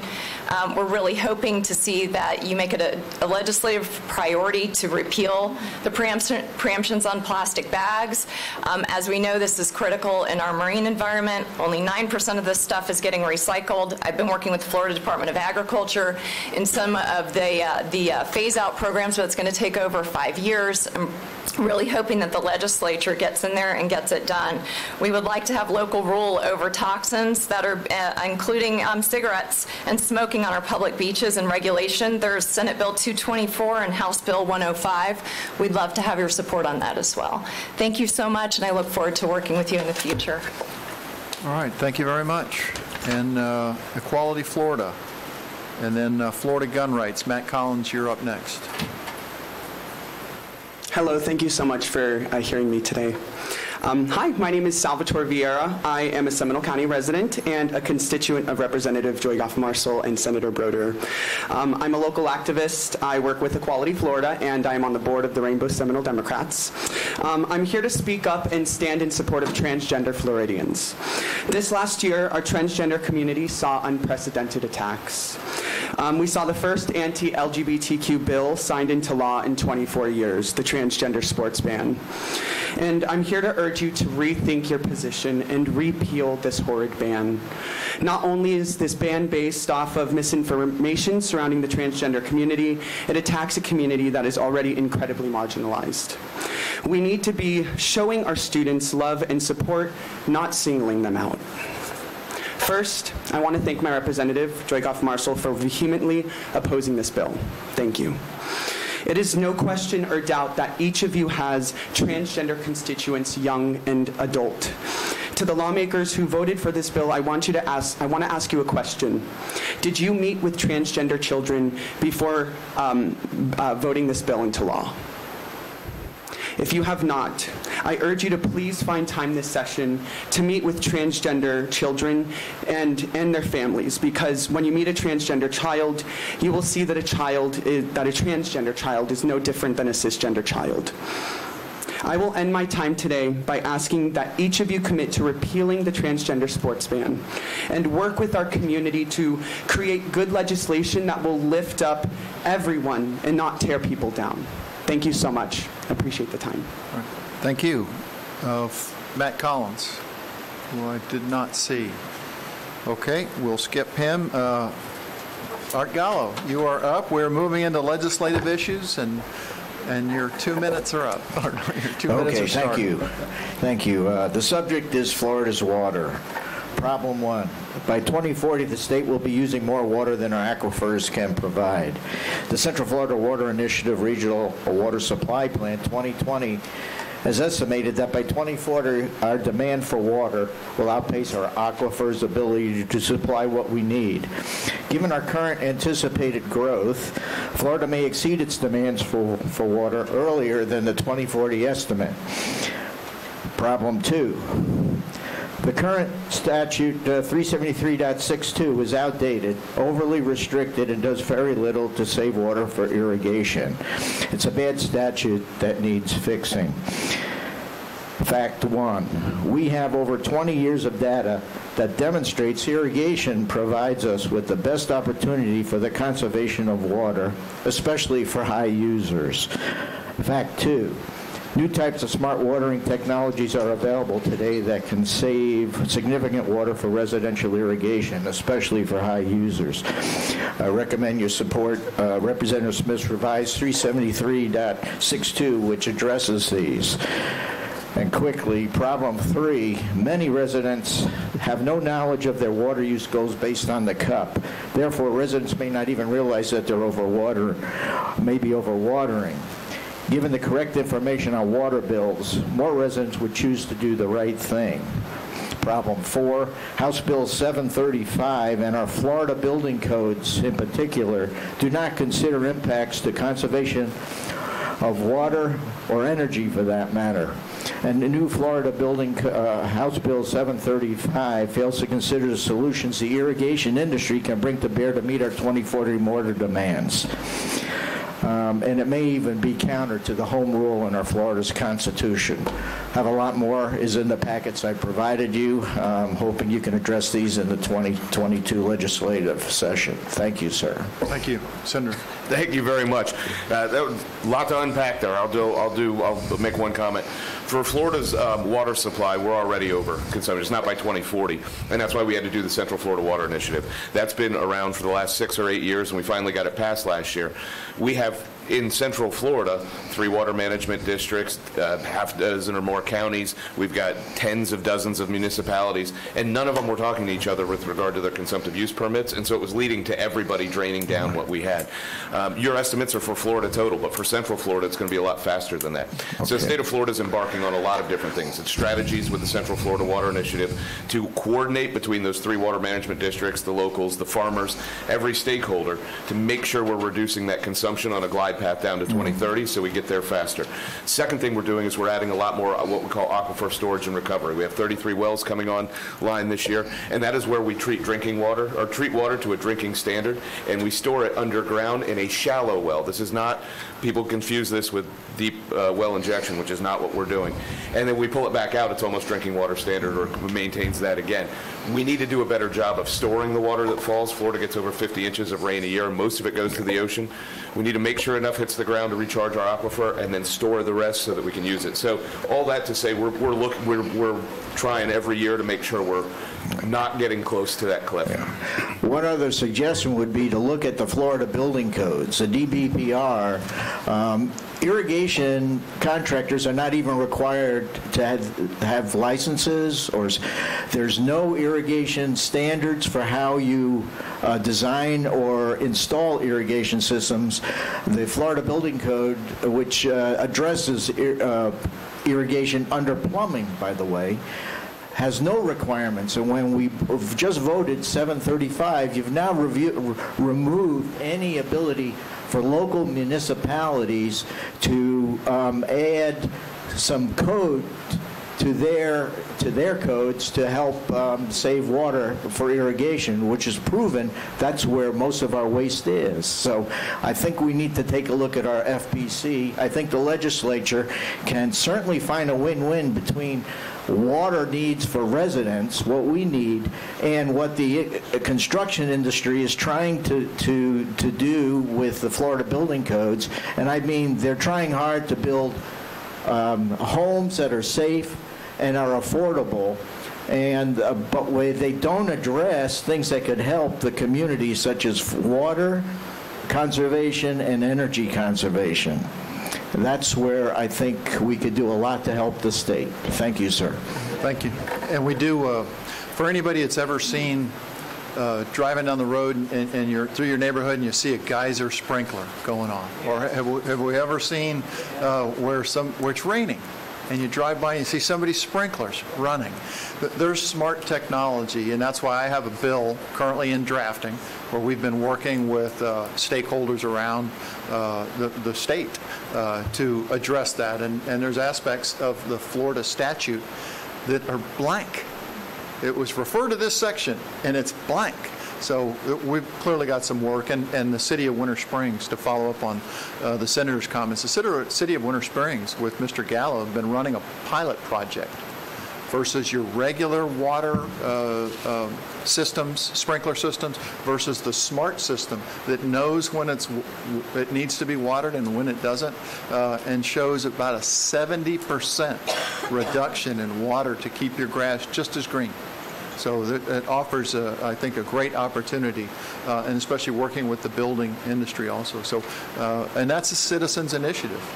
And why we're working, much like the Bear bill we did a couple of years ago, was a citizens initiative. So we do listen and we do pass legislation. So, all right, moving right along. And we are to Drake, you are recognized. Good morning, Mr. Chairman. Thank you so much for this opportunity to speak. Thank you to the delegation committee. I appreciate your service to our state. And additionally, I want to thank you for allowing this meeting to take place in person, unlike our neighbors in Orange County. The reason I'm here today is to call upon our Seminole County Delegation Committee to support HB 6009. Unbeknownst to much of the general population in our great state, there is a current state law that allows for a state health officer to declare a quote-unquote state of emergency and then forcibly vaccinate members of the general public. This type of overreach and nonsensical legislation has no place in the great state of Florida, especially in these current times where we have proven and effective other treatments besides vaccinations out there, such as ivermectin, that's right, I said it, ivermectin, hydroxychloroquine, Regeneron, and monoclonal antibodies. Furthermore, there are bills currently in drafting in the House chambers and in the Senate chambers, respectively, by Representative Sabatini and Senator Perry that would nullify any federal tyranny from President Joe Biden that would forcibly vaccinate any member of the public or private sector. I call upon especially my fellow Republicans up here in the Seminole County delegation to stand for individual liberty, to stand for freedom of medical choice, and to defend the freedom of our great citizens in the state of Florida. God bless you all. God bless Florida. Thank you. All right, thank you very much. And Leslie Feinberg, Floridians for a National Popular Vote. Good morning. I'm Leslie Feinberg, and I am a member of a local group supporting Floridians for National Popular Vote. Can you hear me? Good.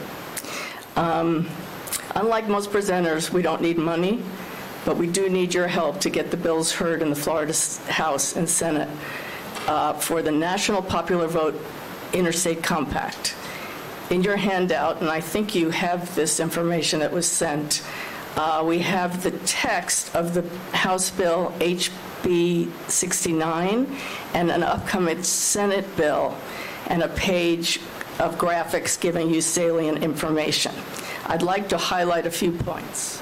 The National Popular Vote Interstate Compact would guarantee the presidency of the United States to the candidate who receives the most votes in all 50 states and the District of Columbia. The National Popular Vote Interstate Compact is constitutionally conservative, relying on Article 2, Section 1, Clause 2 of the U.S. Constitution, which states that each state shall appoint in a manner as the legislature thereof may direct the number of electors, et cetera, et cetera.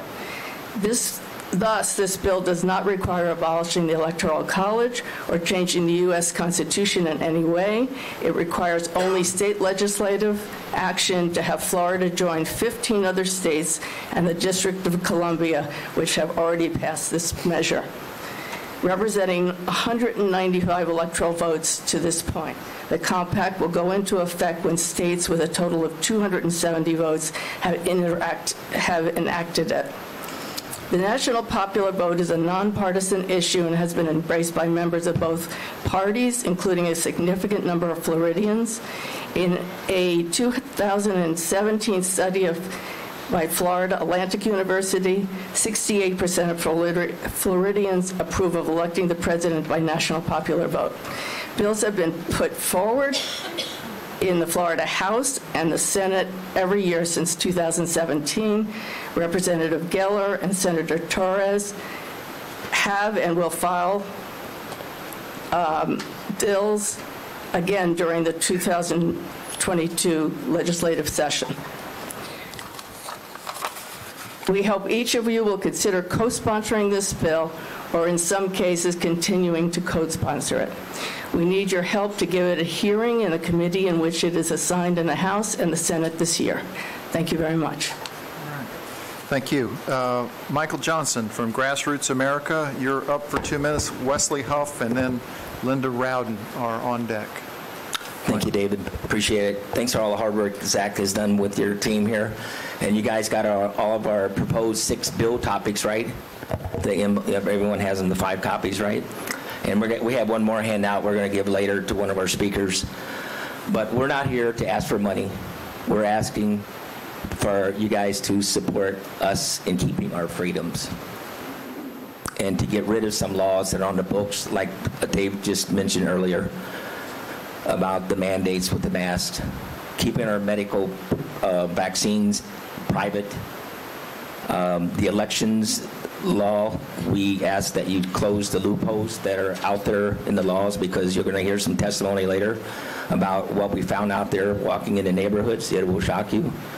And we're asking that the laws be closed, the loopholes, to allow the corruption and the fraud to continue on in Seminole County here. And I appreciate all you folks that are going up to Tallahassee, because I know it's a long trip. I went up there and seen you, David. You know, it's a long drive. But we need you guys to stand up for our freedoms. And what was interesting with this agenda is all the people that came before us asking for money. That's our money. The folks are out here coming before you next. That's our tax money we're giving to these folks here. And some of the proposals are great proposals. I support a lot of them, but some of them I don't. So make sure you keep our wallets tight, you know what I'm saying? Because everybody's struggling this year. All these businesses out there are struggling. So keep in mind when you talk about giving the money out to all these different programs, kind of hesitate a little bit. But anyway, I appreciate all your work. And just take a look at the bills, especially the election one. That's the important one. And also there's a very, very important one too that I propose that we get passed. It has to do with superintendent of the schools qualifications. Where I came from, we didn't get jobs because we knew someone, or we kind of backdoor deals. We got our jobs because we based on our credentials and our degrees and our professionalism. Thank you very much for your time. Thank you. Thank you. Wesley Huff. Hello, I'm a business systems developer, and I don't have the sheriff's uniform or a good suit, but I have what I call the Steve Jobs outfits. So try to think of me that way. For 25 years, I worked in the defense industry, and the first 7 years I worked on Japanese management techniques, applying those to the defense industry. As a result of that, they sent me to business school for 2 years, where they paid my salary and the tuition. After that, I became a Microsoft certified solutions developer, and then after I retired, I had my own company for a while where I did business systems development. So then I came to Florida after my wife passed away, and after the election, some people asked me to take a look at the voting systems. They didn't realize what it was really like to be a business system developer, but I decided to do that. So the first thing I did was I looked at what happened in Georgia with all the fraud, and I said, well, how can we design a system that will stop all of this kind of fraud, even when you have malevolent people in charge of the system? What can you do to do that? After that, the group of people that I work with, we embarked on an extensive effort to get facts and information to support what we're saying, okay? Because we realized we weren't going to get anywhere if we couldn't convince people based on facts and information. So we have a heavy computer analysis, and we have lots and lots of door knocking and canvassing, a lot of which you're probably not even aware of because nobody knows that's really going on. Okay, as a result of that, when I did the tamper-proof voting system, one of the things I did was I marked up all 250 pages of the laws to implement the system. So then after we got all these facts and information, and we went around and had 6 interviews with supervisors of elections, extensive stuff, we discovered there were a lot of problems that they were having, and the problems were related to the laws. So what you have is a second pass on my part to go through and mark up all the laws the way a business systems developer would look at it. Okay. You also have an apartment complex report, which is an excellent example, rock solid factual, showing what the kind of problems and issues there are with the system. And last night I was at Lake County, and there were 100 people in the room, and every single one of them voted for 5 resolutions to do things like to do audits. So there's a lot of support in the community for audits, and a lot of support among the Republicans. Now, what I want you guys to do is to understand the issues and to have hearings. I think if you understand the issues and you look at the information we have, I think you'll be astonished by the story that's involved, and you guys are the best people to come up with a solution on how to fix this stuff. So we've tried to give you the facts, the information, and what we think the solution is going to be, and we're hoping you're going to pick up the ball and really take a serious look at it. And you're going to get some of that information from these groups, people coming behind me, but there's a lot more that's coming. And if you have hearings, you'll get to hear that. Okay. All right. Thank you very much.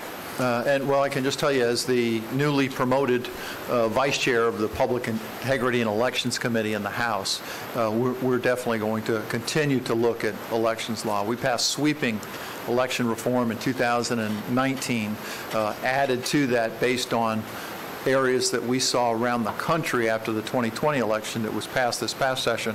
But it is a constitutional responsibility of the legislature to ensure we have free and fair elections, and we will live up to that task.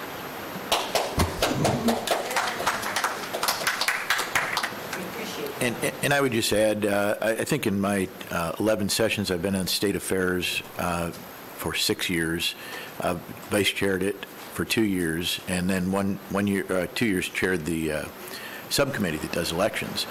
And since the year 2000 mess, the Florida legislature, Republican-led, has every year, I believe, made major election packages, looking at what's happened the previous year and trying to perfect it bit by bit. And I think we have one of the best run in the country now. But some of the controversy on last year's election on the bills, that the legislation we passed, it's just what we do every year.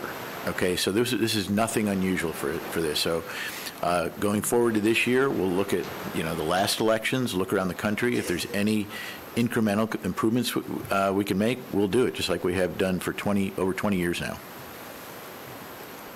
Thank you, Chair. Linda Rowden. And then we'll have Barbara Martin and Margie Dumont. Well, thank you for allowing me to speak. Voter fraud is a major concern for many citizens, not only in Florida but nationwide. And in reviewing this comprehensive bill 9798, which is being in your package there, it's named Closing Loopholes and Resolving Conflicts in Florida Election Laws. You will note that several suggested changes will enhance the voting system further, especially since 2020, with a lot of absentee ballots and mail-in ballots. We tend to believe there's fraud. So these changes will include audit methods and voting systems to signature requirements to voter registration forms, from administration to maintenance of voter registration records. We, the people, would be pleased if you, as our legislation, would wholeheartedly take this matter into mind and do what is just, right, and fair. I participated in the canvassing team, one of them, and of 12 residential properties, 47 out of 84 residents, which is 55%, no longer lived at the address. Few of them used the address as a mailing address. And some of the homes, most of the homes, were so small in proportion to having 8 or 9 people living there. It was very odd. So those are some of the things that we came across, which is why I believe we need to look at the process for election integrity to maintain in Florida, and hopefully nationwide. My other request is that our Lord God Almighty and powerful God will direct your footsteps and your minds to receive what you're being presented in these bills. Everybody speaking today and the importance of this subjects being presented to you today. Also request and hope, pray that God will protect you from evil and harm and give you blessings of health and well-being to yourselves, your families, and staff. Thank you very much. Thank you, Chair. In the years I've been doing, I believe that's the first time somebody in the public praying for us, and I just want to tell you, ma'am, we really appreciate that, and I think I can speak for everyone. My pleasure. Barbara, you're recognized. I'm Barbara Morton. I've lived in Seminole County since 1972. And I'm happy to hear that you're doing something about the voting problems. In December 2016, 3 Vox.com reporters wrote a news article entitled Electoral Integrity in All 50 States, Ranked by Experts. They positioned Florida as the 14th worst state for election integrity. And of course, it could have been, they wrote this right after the 2016 election. They could have been a little upset about who won that one. But anyway, Florida did well in some categories, procedures and party registration. But in election laws, the state rated only 35 points. And so why did Florida rank so poorly? Well, I can give you 3 examples. Right now we have ambiguous laws. I mean, does a voter really need a legal residence when registering or not? If not, we've got more than 300 voters who say they live at the Supervisor of Elections office. That's a problem. I think it'd especially be a problem for Chris Anderson, but you can ask him if you see him. The other thing is out-of-date voter rolls. We had 305 people who voted in the 2020 election who were over 105 years old. Now, by comparison, Indian River County is about 1/3 the size of Seminole in population, and their voter roll only lists 1 person at or over the age of 105. So we have a problem there. Can't turn my sheet here. I shouldn't have stapled it. Okay. And the last thing is vote harvesting. As we all know, vote harvesting breaks the chain of custody, and when done without proper safeguards, which it may need to be done for nursing homes, assisted living, and group homes, it takes advantage of the elderly and the disabled, and that needs to be really taken under consideration. And so some of Florida laws, I think, probably just need to be tweaked, but they turn out to be fraud-friendly, and I'm glad to hear that you're working on it. So I hope you'll take those 3 into consideration. Thank you very much. Ms. Margie Dumont. Nope. All right. Margaret Pass.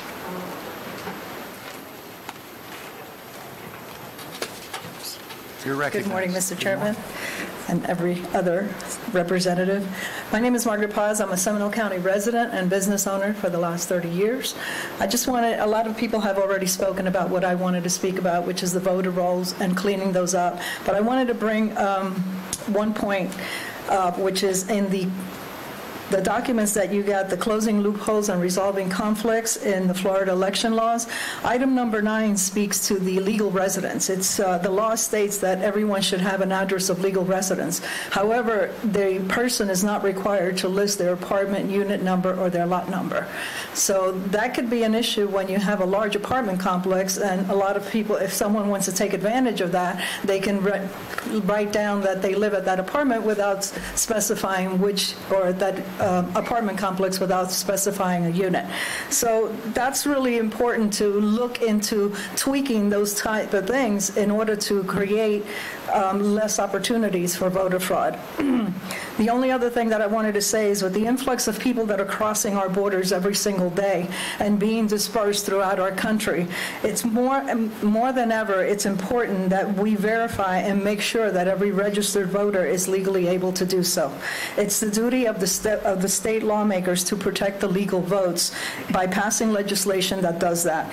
I urge you to please support those bills that will clean up our election rolls and enforce penalties for supervisors that don't comply. Thank you. Thank you. James Pizzola. You're up, and Rita Hoffman is on deck. Thank you. Please sponsor and/or co-sponsor and vote to enact a law that requires school superintendents to have a required qualifications like the ones in front of you from the state of Connecticut.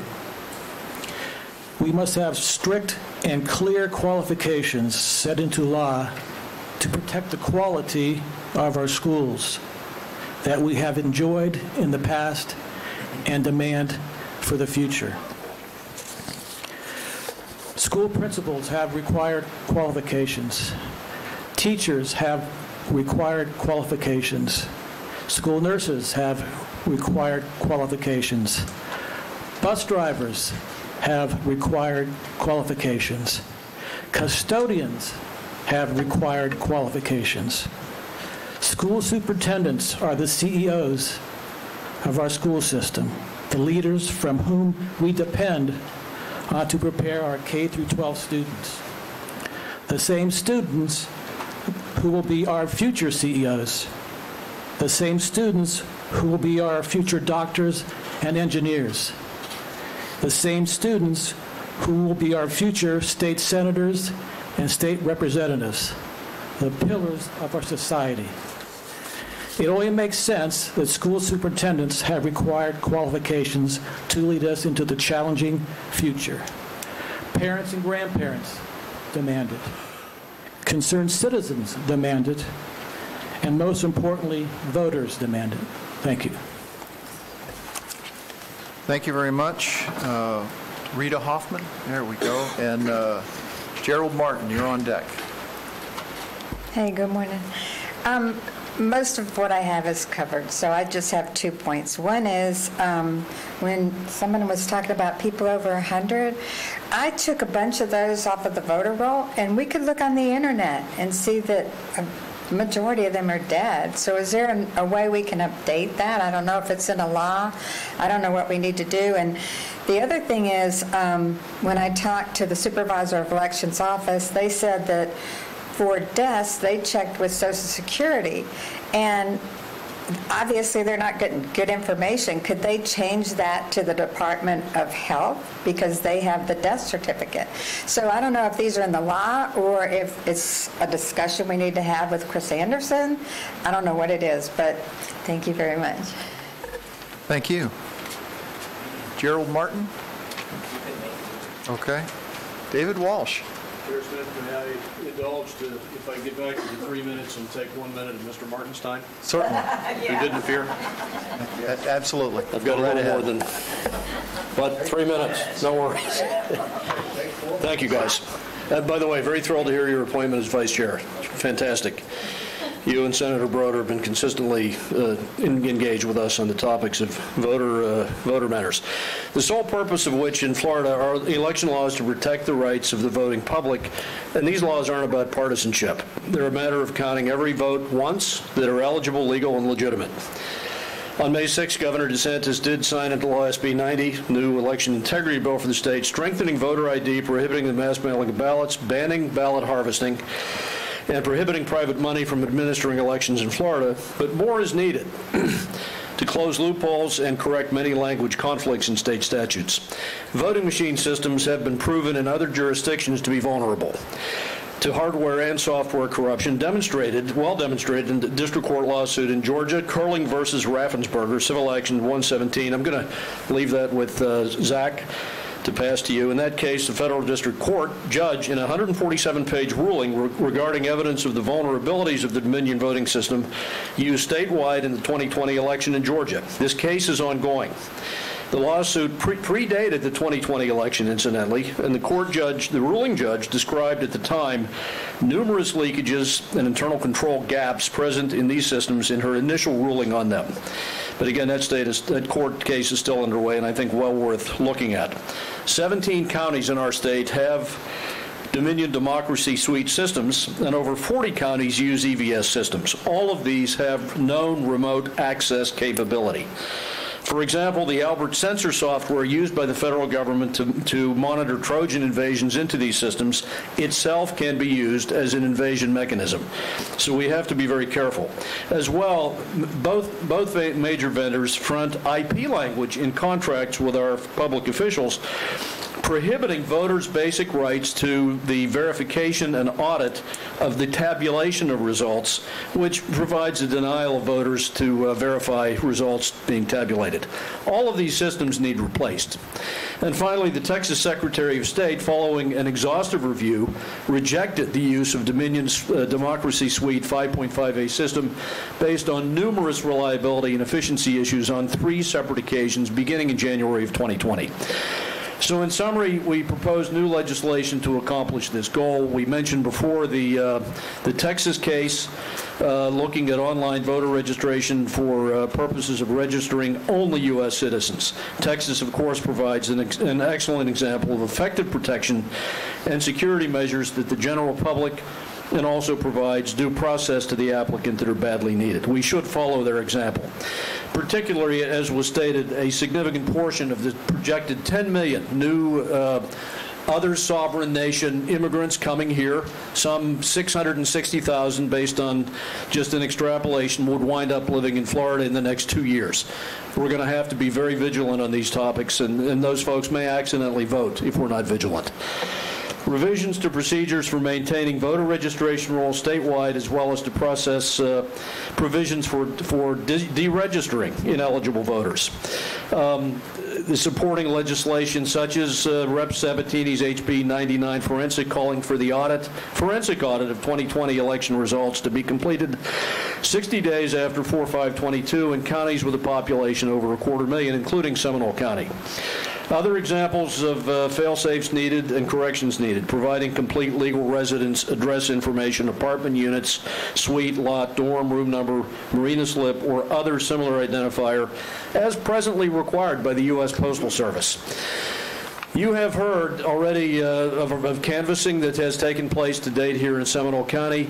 I will remind you that those with respect to address verification, parking lot information, and other data that's been reviewed by the canvassing team are significant statistically and comprise 80 to 95% confidence interval data, the data that's been sampled in the veracity of what's been reviewed. I would remind you the State Department of Revenue uses an 80% statistical interval for the assessment of fines and penalties on unpaid sales tax. So those kinds of samples ought to be validated. We need disclosure of precinct-level election results and preservation of digital ballot images in accordance with federal laws for 22 months following election, improvement on the chain of custody of any mail-in ballots, improvements in standards for hardware and software voting systems, as well as chain of custody and certification. Enhanced voting system audit procedures, secure procedures for the requests of mail ballots, and canvassing procedures. And as you're aware, yesterday, Governor DeSantis directed Secretary of State Laurel Lee to investigate Facebook for alleged election interference and heavy-handed tactics used by Facebook. So praise to the governor for that, and I think with his leadership we continue to move forward. Thank you. So, Zach, I've got some stuff to leave with you on the Georgia case. Thank you.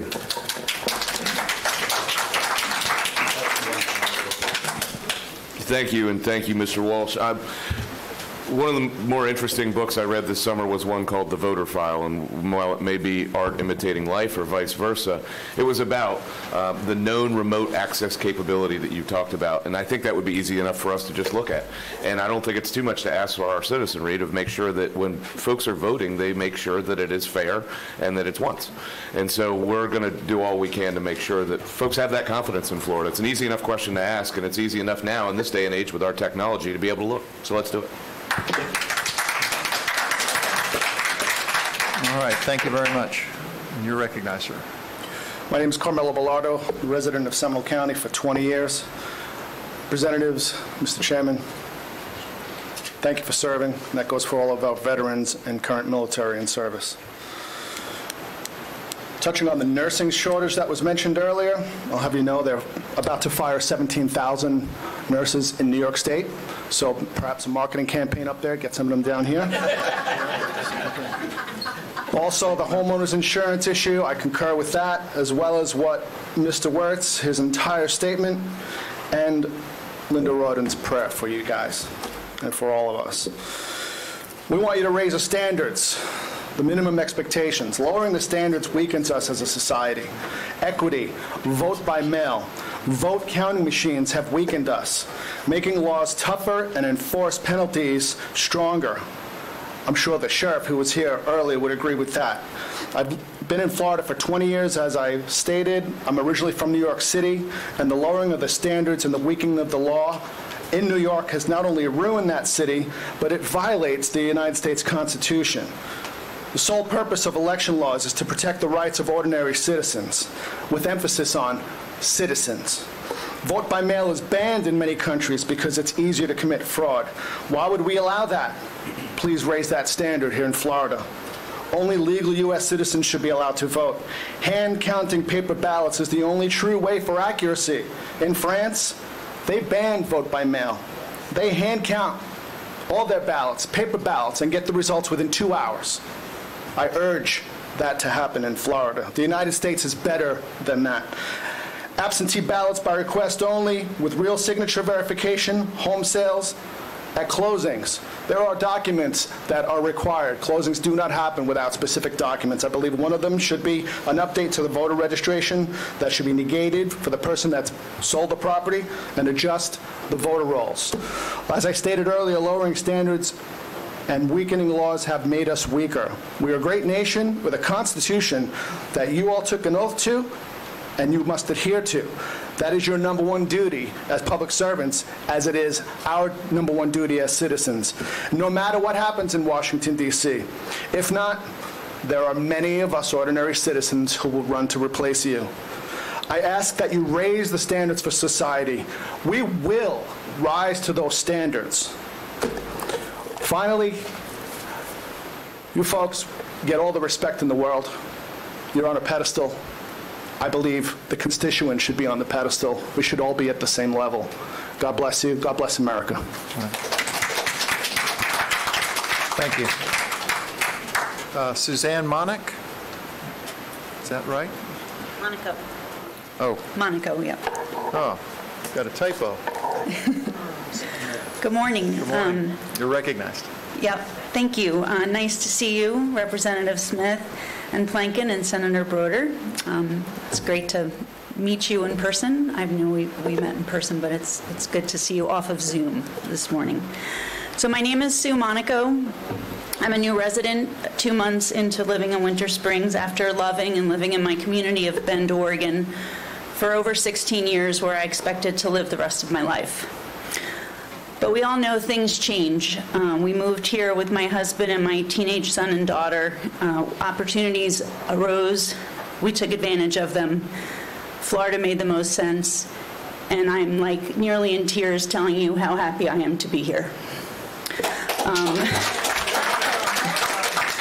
Until you live through what I've lived through the last few years in Oregon, you just can't understand. And I can't tell you, I've cried on my senator's shoulder more times than he even is happy to tell you. To say life has been easy in Oregon would be an understatement. I was thrown into politics early in 2019 when Oregon tried to pass a mandatory vaccine bill that would have forced all children to be vaccinated, based on a recommendation from the CDC with no exemptions, because Oregon loves to follow what California does. Would have forced my children out of their beloved schools. It was a rude wake-up call to me as a citizen and learning about what was really going on in the political landscape, and the party I had supported as a Democrat had now decided my children, even though having some vaccines and they did have reactions, were going to be a threat to society, would be thrown out of school within months if this passed. My rights as a parent would be stripped away with a governor proudly stating she knows what is best for my children, not me as the parent. I was called a crazy anti-vaxxer when all I wanted was a choice. So I quickly rolled up my sleeves, became educated, spent hours with my state senator and other senators and representatives who also supported medical freedom. In the end, through a lot of drama, the bill died, but it will be back. And to stand here today, I want to deliver this message. It was horrible. It was beyond stressful. It was crushing to see the absolute uncaring underbelly between political parties erupt. And I hope to never see this again. No matter what side you sit on, we are all human beings and our voices matter. The level of sheer disrespect, arrogance, unwillingness to even compromise and to have a common sense discussion were just so apparent, and they continue today. And through all of this, I learned nothing else really matters if I don't have medical freedom and can make decisions for my children, that I will not be discriminated against for my health and my choices. So in summary, why am I so happy in the 2 months I've been here? Safety, as I was just speaking with that officer. Every time I'm out on the roads, I see a police officer. I feel safe. And I'm a little biased. My brother is a lieutenant in New Jersey. I don't see homeless problems. Every day in Bend, Oregon, there's homeless problems. They want to build an encampment close to the grammar school and a high school. Hard drugs are not decriminalized, and that's a whole other conversation that you can't even believe. Vaccine passports are not permitted. Schools are focused on education. You haven't changed your high school education standards to graduate, and you're not focused on pronouns and sexual orientation in the 3rd grade. Legislation is not promoting legalizing prostitution. Parents have a Bill of Rights, and I thank you very much for that. My kids can opt out of wearing a mask, so I ask you to continue to protect my freedoms. I will be involved, I will be watching, and overall, I have a freedom that all of my friends in Oregon are leaving or they're suffering through. And please protect our freedoms. Thank you. Thank you. Yeah. Welcome to Florida. I just want to thank you for coming and sharing your story at my office. And I got to tell you, we talked about a lot of different kinds of voting here today, but in the wisdom of our founders, they created another type of voting that we haven't talked about today, the ability to vote with your feet. So some of these states, Oregon, California, New York State, Illinois, and a number of others, they're being taxed. The politicians there believe that it's their money. Okay, here in Florida, we're different. It's your money, and we have to spend some of it for the common good. But to hear stories like yours, and we've heard many, many stories like that, that's why our population is growing. It's created some problems, a housing problem and other things. But in some sense, these are good kind of problems to have. It means that people want to come here. And I think it's one of the wisest things of our set up is federalism, where you can vote with your feet. People from New York are moving down here. We gained another congressional seat. I think they lost one again. We were just out in Nevada. And Austin, Texas, my son lives there, and people in droves are coming from California for the same reasons that you said. And I think that, again, stories like yours will, to use a phrase, make America great again. All right, Professor Walsh, you are recognized. Hey, congratulations, David, and all of you. You all have a very difficult job. So, good morning. I've come today to talk about supporting an aggressive bill in the works, HB 57. We are proud parents of 8 children, grandparents of 14 grandchildren. I'm a 36-year CPA in the state of Florida, educated down in Miami-Dade public county schools, and went with a Big Four for quite a while, and a 21-year really great college accounting professor, made 1,200 CPAs in our state of Florida, 10 which were homeless, and they all come back to me to hire interns to give back to the community. So now the difficult part, the aggressive bill that I want you all to support, and we're in the works, is to prohibit critical race theory, that is also called other theories, and action civics, that we cannot afford to teach discriminatory and divisive teachings in K through 20, not just K through 12. We can't afford to spend time on these theories and fake social justice when the real social justice is not educating our students with real quality and rigor. This legislation needs to be about limited government. Public institutions should not be funding any public institutions, educational institutions that promote racist theories using taxpayer dollars, period. The current proposed bill, HB 57, it's a good draft, but it's still, it needs to be tightened up, needs to have some penalties, remedies for students and professors, needs a whistleblower hotline for students and faculty to use when we see divisive policies that hurt. Many of you are hated in higher education. That should be stopped because it's ridiculous in the classroom. I'm a board member of Florida Citizens Alliance. It's a great group in Naples. Spencer Roach and Byron Donalds know it well. We've already been working on the legislation. Many of us are worried that it will be watered down, so hold the line and stand firm, just like Congress right now is doing that for our debt situation and our continuing resolution. So anyhow, as a 21-year experienced, excellent college professor, I see a lot of unprepared high school graduates. We do not have time and definitely cannot afford the resources to teach divisive theories that hurt student achievement. We are 39th in the nation. Florida is in ACT scores. We grade on a 62% curve. So an A school that only has 62% of math, reading proficiency, and like a 44% college readiness, which isn't good, that is an A school in our state. That also needs to change. We have no time for this awful divisive theories that are on steroids in higher education, because what happens is they have opposition to equality under the law, divisive teachings that are being taught, explicitly reject the principle of equality under the law, including the 14th Amendment and the Civil Rights Act of 1964. The government does not have the right to force individuals to believe in race essentialism, collective guilt, or racial superiority. So please support HB 57. It's got to be tightened up. My group will send it to you all down with Florida Citizens Alliance. It's very, very important. Randy Fines is sponsoring it, and I've got so many student stories I could tell you that they're sick and tired of the divisive policies in the classroom. They have videos they show me, and it's appalling. And I know the intellectual diversity, HB 233, I know that's a good one, but it's more. It's the fact that real good quality education is being substituted to hate our country, to hate our legislators. That happens to be like myself. I am very, and Joy, you need to hear this. I am a conservative professor, and I had to lie and pretend I wasn't until I got tenure. That is unacceptable, because that is not having freedom of speech, and freedom of speech is lacking. Kids are afraid. They come into my office many times in the past, and that has to stop, because we are all Americans first, and racism is a human problem across the world, not just our country. We are an amazing free country, and we need to keep it free. So thank you so much, and I don't mind speaking on this if you're afraid to. I will continually speak out. And we have a diverse family. We are Black, we are Puerto Rican, we are Chinese, and we are Italian, Polish strong. We are very diverse. Thank you. Thank you.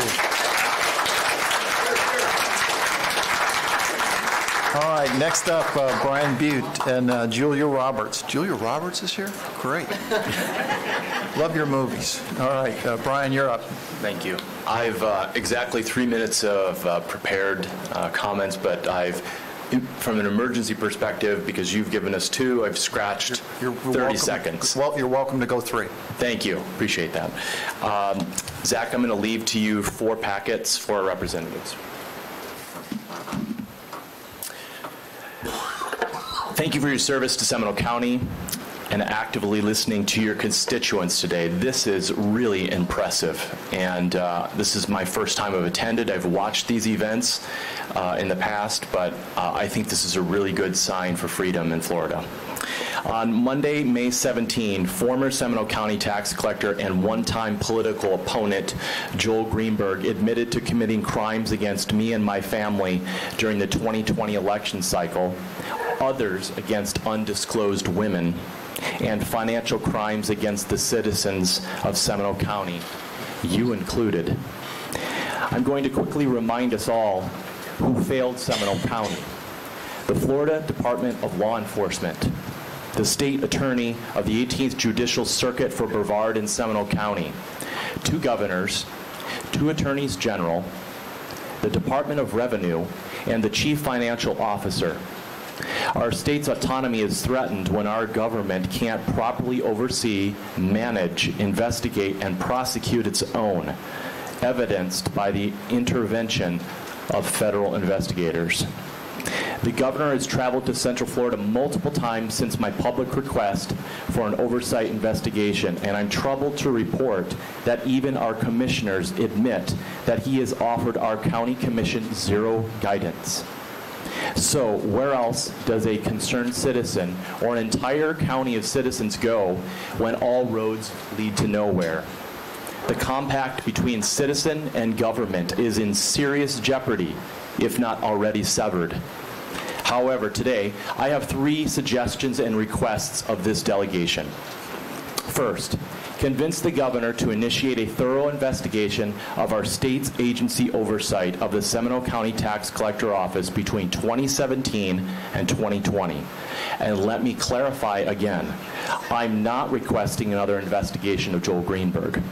I'm asking for an investigation of the individuals and the processes responsible for failed oversight. Second, convince the governor to share with you and the citizens of Seminole County the investigative report.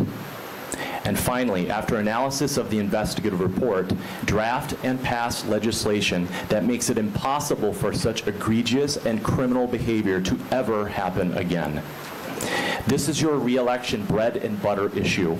I'm simply handing to you your next election pitch. It goes something like this. I was part of the delegation that ensured that our state's system of government acts swiftly and judiciously when politicians act outside of their constitutional duties, act immorally, or commit crimes while pursuing or serving an office. Thank you.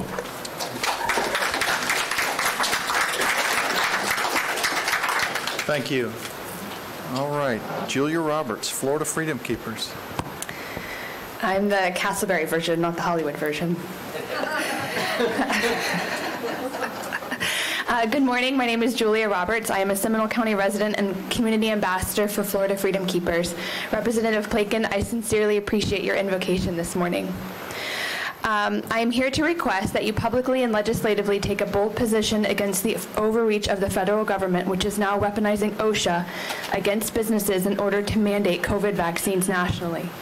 By allowing mandated vaccines in any capacity, the state of Florida risks catastrophic collapse of critical infrastructure. At least 1/3 of all Floridians have not received a single dose of the COVID vaccine. This represents more than 500,000 critical personnel, including first responders, correction officers, telecommunications technicians, transportation controllers, and more.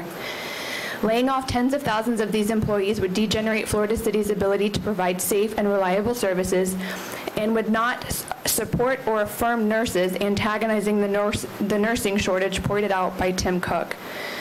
Additionally, Florida's economy is still recovering from the first COVID shutdown. These layoffs, approximately 2.8 million people in the state, would certainly cause a second shutdown, costing the state tens of millions of dollars. A blanket mandate ignores both natural immunity and the well-documented side effects of the vaccine.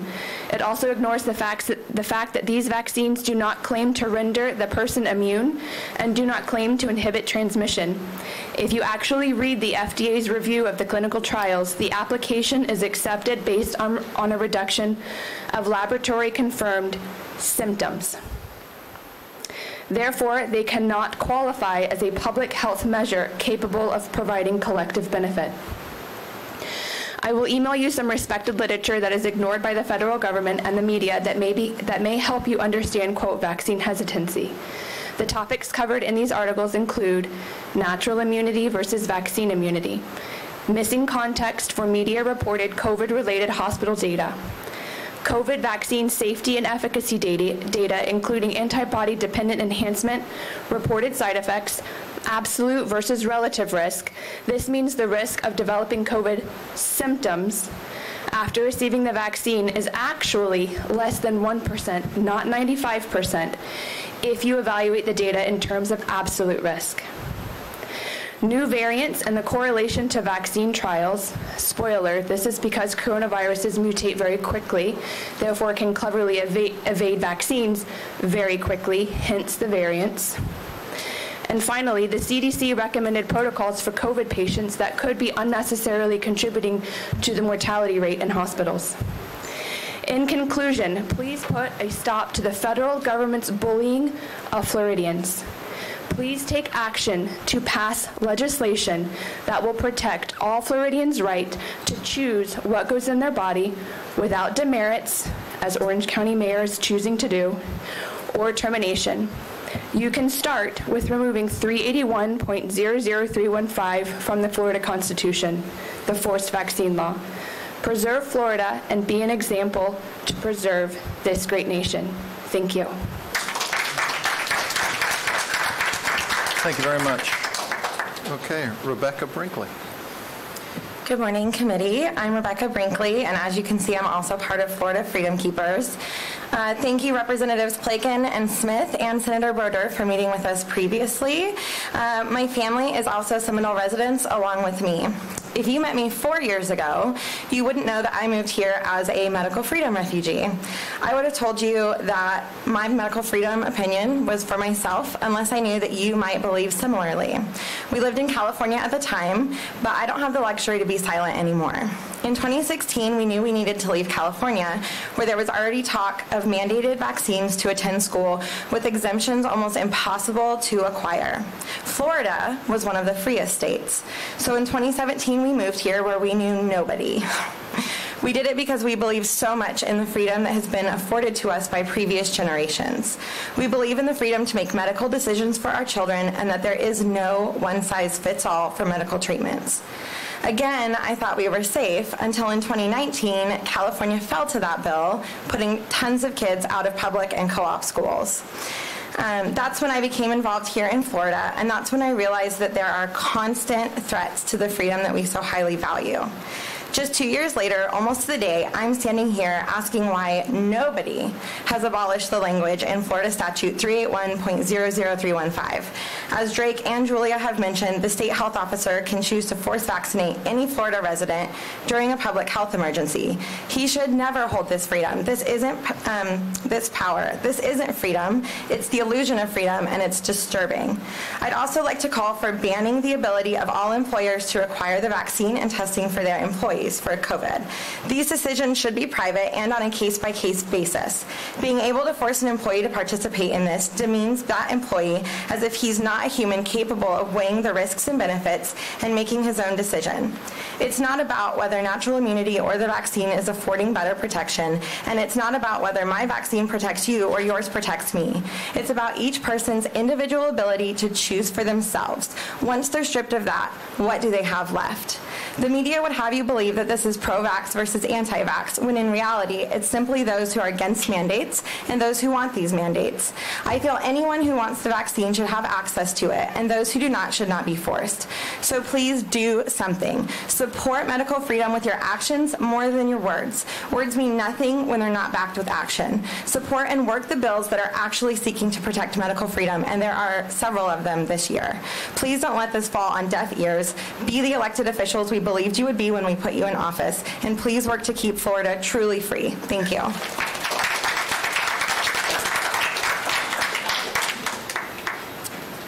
All right, thank you very much. Beth Martin. No, didn't make it. Okay, and Jack Smithers. There we go.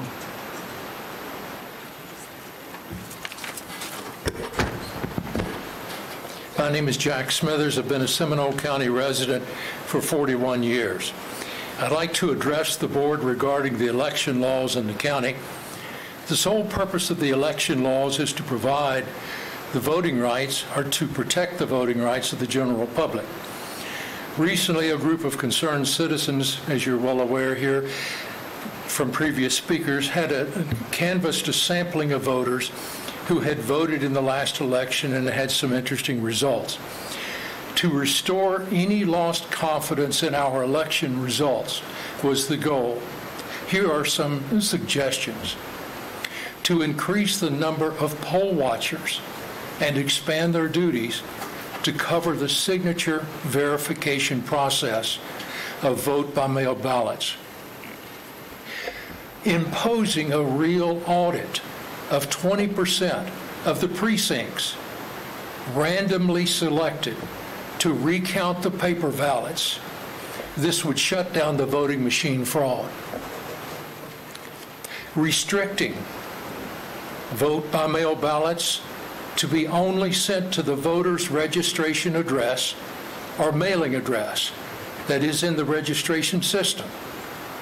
Otherwise, the ballots can be sent to any address will allow out-of-state voters to vote in Florida elections.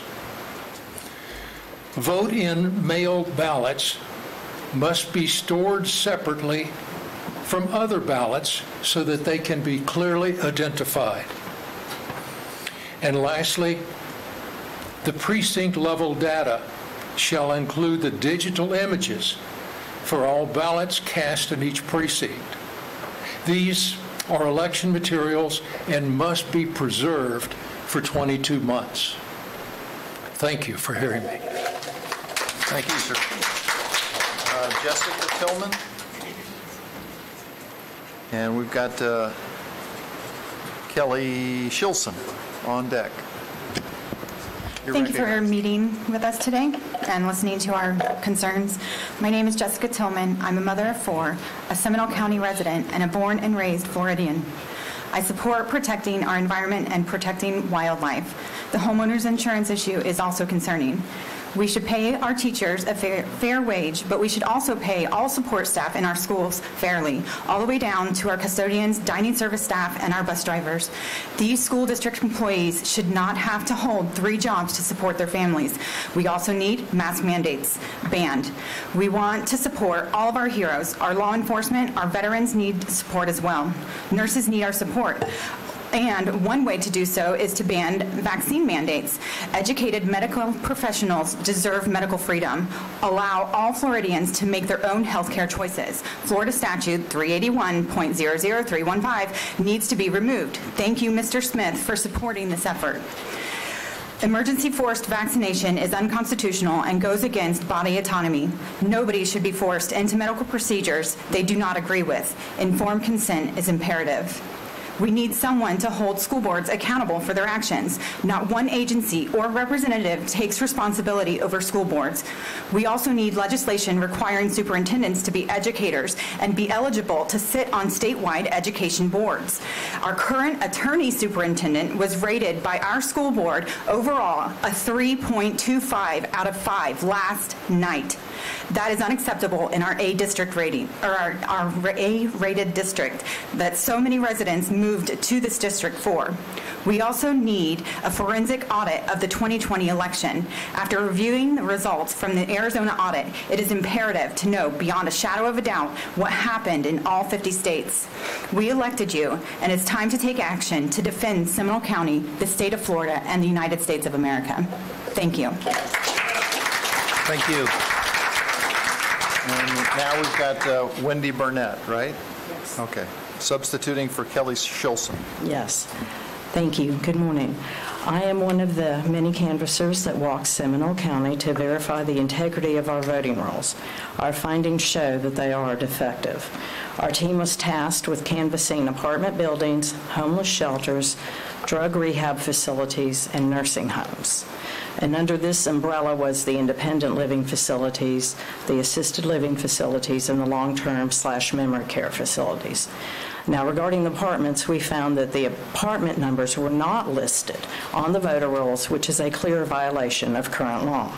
And what we found to be standard procedure is that the mail is delivered to the leasing office. The office personnel takes and distributes the mail to the individual's mailbox, so thereby compromising the chain of custody.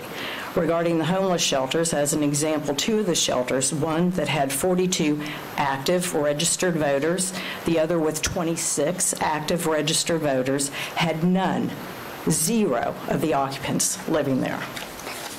Other halfway house residences there usually were a smaller number that were still residing at that address. And these findings were consistent with this population. Now turning to the nursing homes, the findings again were inconsistent with the voter rolls. The protocols in place were as varied as the facilities.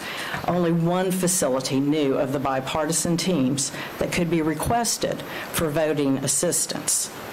In most facilities, the ballots were delivered to the main office, again sorted by office personnel, and distributed to the residents, again creating the chain of custody issue.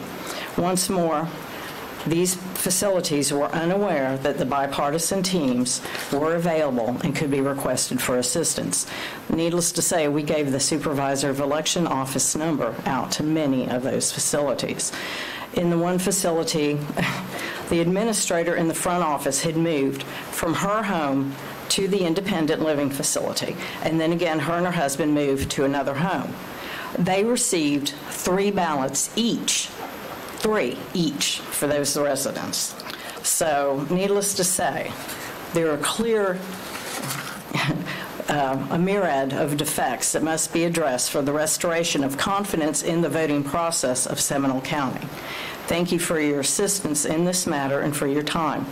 And by the way, regarding the water conservation, the smart system that you were talking about, this morning when I drove in at 7:45 a.m.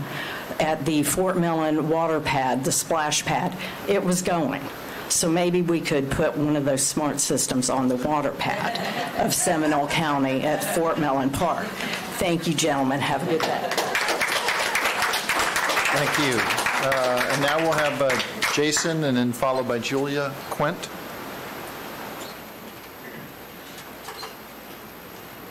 And then Jason Deal after him.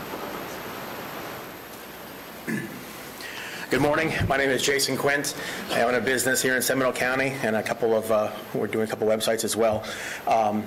My concern is what I see happening across sort of the country, and what I fear happening in this state is you've got a lot of elected officials. Now we have term limits in Florida, which is great, but we've got a lot of people, I think, who don't fully realize they're still living in 1990 in terms of their political views, that it hasn't gotten that bad, or it's not going to get that bad, but there's somehow somebody is going to stop these crazy things from happening, like what we're seeing with all these mandates for masks and closures of businesses, all that sort of stuff. We've gotten to the point where it's no longer that somebody just can't, prevent the hospitals from getting overwhelmed. It's now not a single person can get sick ever again, it seems like. I don't know where we got to, a year ago versus where we are now, how we started to think that way. That now it's like the bar just keeps getting moved and moved and moved, and that somehow, the Democrat side of the world has no problem jamming their agenda in full force, no matter how ridiculous and how crazy it is. But the Republican side seems to be more timid about it. And I think about there are representatives out there who are doing things like Representative Sabatini, who I understand not many people like up there, right? But I look at it as we got to set the egos aside, because regardless of what you think of him personally or how he's going about it or all that stuff, he's not wrong in what he's doing. He's not wrong in some of the legislation that he's putting forward.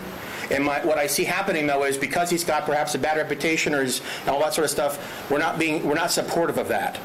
And I feel like the ego is getting in the way rather than the actual validity of the legislation. And so I think about it as, it's not that we need to fight the fights that we can win. We need to fight the fights that need fighting. Thank you.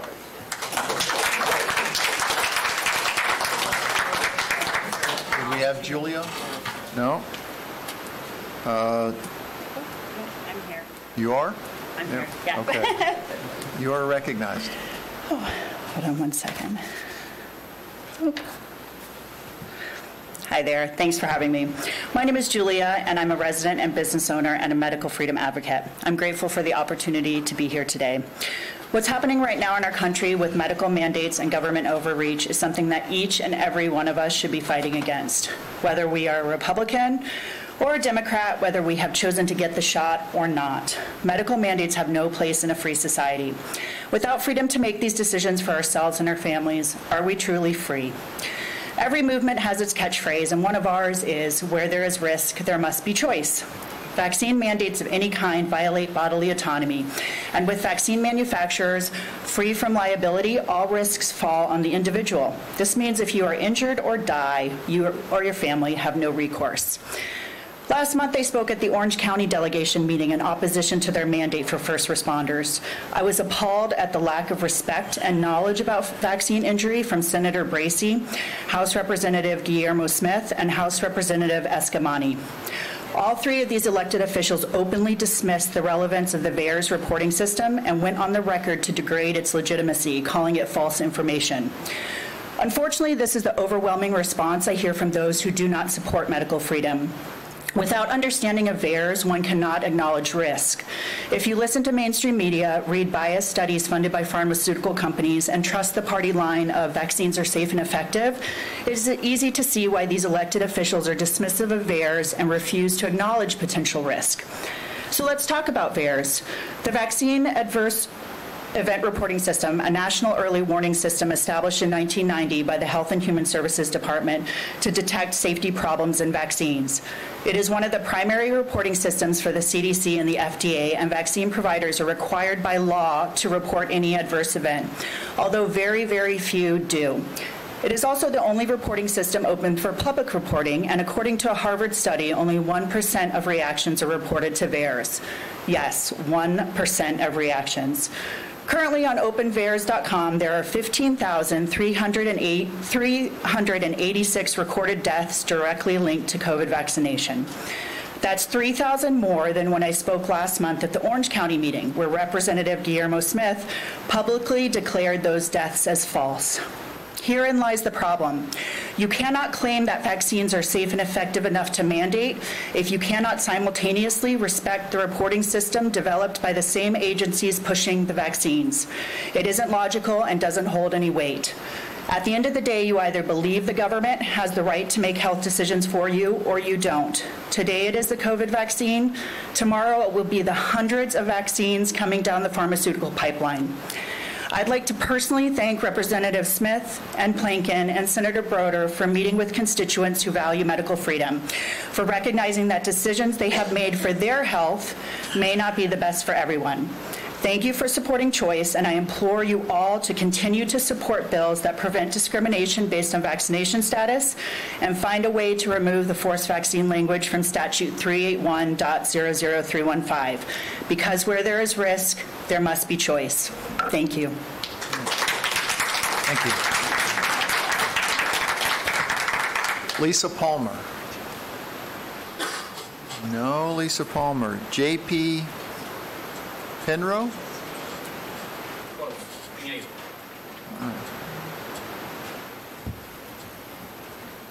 Say that one more time. Pinheiro. It's Brazil, Portuguese. Gotcha. All right. You are recognized, sir. Thank you. Good morning. My name's J.P. Pinheiro, Seminole County resident. I'll try to read a few of my prepared words here, but a lot of it was covered already. I'm here, like others, many others before me, to speak in support of medical freedom and in opposition of any vaccine mandates. We've seen a huge push nationally as well as locally here to get COVID shots into every living adult, and soon they're going to try to push it on children as well. That's concerning to me.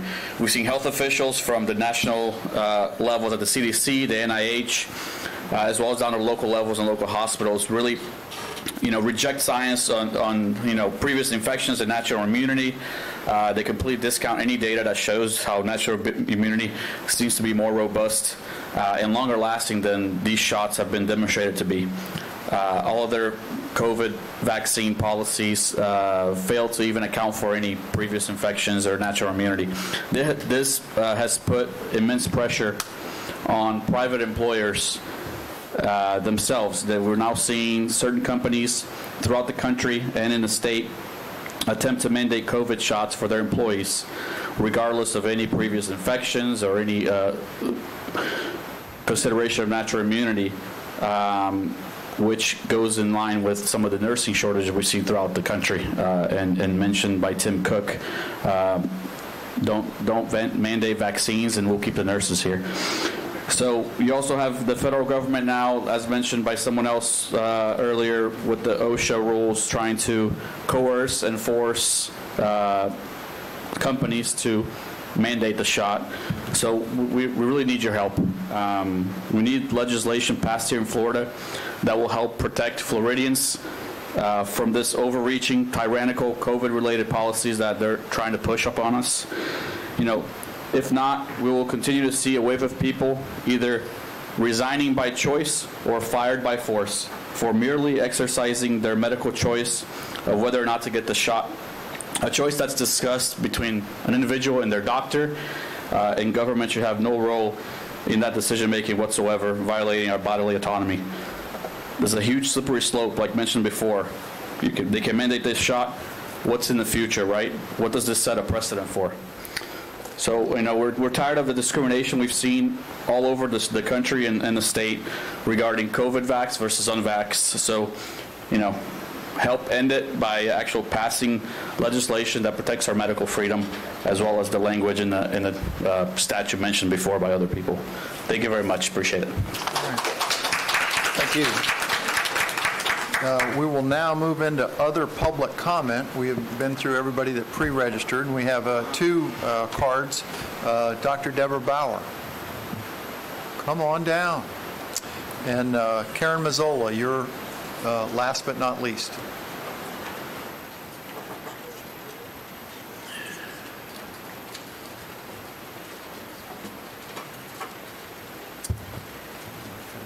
I can still say good morning, I think, so I'll try and be brief. I'm here today representing the City of Castleberry and the Museum of Seminole County History. I wish to bring to the delegation's attention two cultural resource management and historic preservation issues that we have been working with a couple of the members, and we want to thank Representative Smith, Senator Broder, and Representative Plankin for helping us to put forward funding requests to help primarily for the city of Castleberry, the Brightwater Estate, which was the family home of Hibbert Castleberry, the only named founder of a municipality in Seminole County who actually had a home where he lived and died in Seminole County. The city bought the estate for preservation, conservation, and to extend it as a part of their park system for a light event center. So we see both a tourism impact, historical preservation opportunity, and an educational outreach opportunity at Brightwater. And then also for the Museum of Seminole County History, the Seminole County Historical Society is the fundraising apparatus for the county museum, and we're working and have been working for many years to try and fund our expansion, particularly for what we think will be a showcase for the Bill Nygren Buggy Collection. And one of the things that really isn't known is there's a connection between Brightwater and the museum, and that when the house was cleared out after the passing of the last Castleberry descendant who lived there in 2019, more than 150 linear boxes of artifacts and documents were found in the house. And those documents and several of the artifacts were then donated to the museum, so that the museum now has what will be the preeminent research library and archive for Seminole County history in the entire area. And we can't do these projects like so many different nonprofits without money, unfortunately. And like many of our nonprofits, we were very hard hit by the situation with the COVID pandemic. So we look forward to continuing to work with the delegation on hoping to get these projects funded so that we can make sure that, as a very famous philosopher once said, if you don't remember your history, to paraphrase it, we're doomed to repeat it. So I hope that we can continue to try to preserve it in Seminole County, make Seminole County a place where history continues to come alive. Thank you. Thank you very much. All right. Karen, you're recognized. Thank you. Good morning, Karen Mazzola, Florida Parent Teacher Association. I want to thank you all for continually leaving your doors open for me to come and visit and members of our delegation from the state of Florida. I am a resident of Seminole County, and I'm in my 21st year.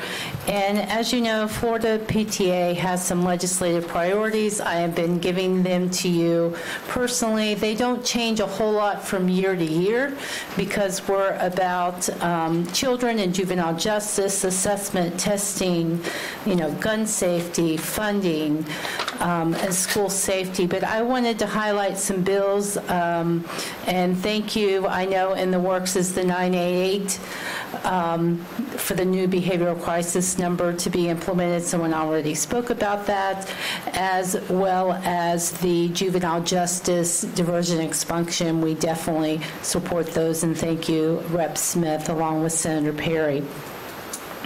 We also have been keeping our eyes on House Bill 79. I'm not aware that there is a companion with regards to that, and that is cameras on school buses to allow, along with House Bill 189, to allow cities and counties to use cameras in order to enforce speed limits in school zones. So again, safety for our children and our students. We also appreciate Senate Bill 340 and House Bill 173, which would allow students with epilepsy or seizure disorders to have an individual action plan in the schools. So we'd like you to support that as well. In addition, of course, we're watching redistricting with all the 6 committees or subcommittees that are going on there, because not only do they impact you and your representation, but also within our counties and our school districts. House Bill 175 and Senate Bill 248 we also support, which is about feminine hygiene products in schools. Of course, at the same time, we're also concerned about, that will have an impact on funding. Are the school districts going to be provided with the money? Then it impacts general revenues. So while the idea of the bill is great, funding is always an issue and to be provided for. We also support House Bill 15 and Senate Bill 236 that redefines exceptional students to include those individuals who were diagnosed with fetal alcohol syndrome. And finally, well, probably not finally, but House Bill 155, there's no companion yet at this point, Senator, but it's regarding certificates of completions in schools that will allow students to enroll in certain programs if they receive a certificate of completion. We have to touch on critical race theory since it was brought up. Florida PTA or National PTA does not have a specific position statement with regards to this issue, but we are committed to advocating for inclusive K through 12 curricula and multicultural resources and materials. The classrooms that acknowledge diverse histories and cultures break down the barriers and create supportive and inclusive schools that encourage students to grow and learn and be safe and empower. We thank you all for your time and look forward to further meetings. Have a great year. All right, thank you very much. And we have one last person. Here we go. Amber Padrick, guardian ad litem. Yes, sir. Thank you for hearing me. As mentioned, I'm the program director of the Seminole County Guardian Ad Litem. As you know, the Guardian Ad Litem was established by law in 1980. Florida statutes specify that the court shall appoint a Guardian Ad Litem for abused, abandoned, and neglected children at the earliest time in the child abuse proceeding to represent and advocate for his and her best interest.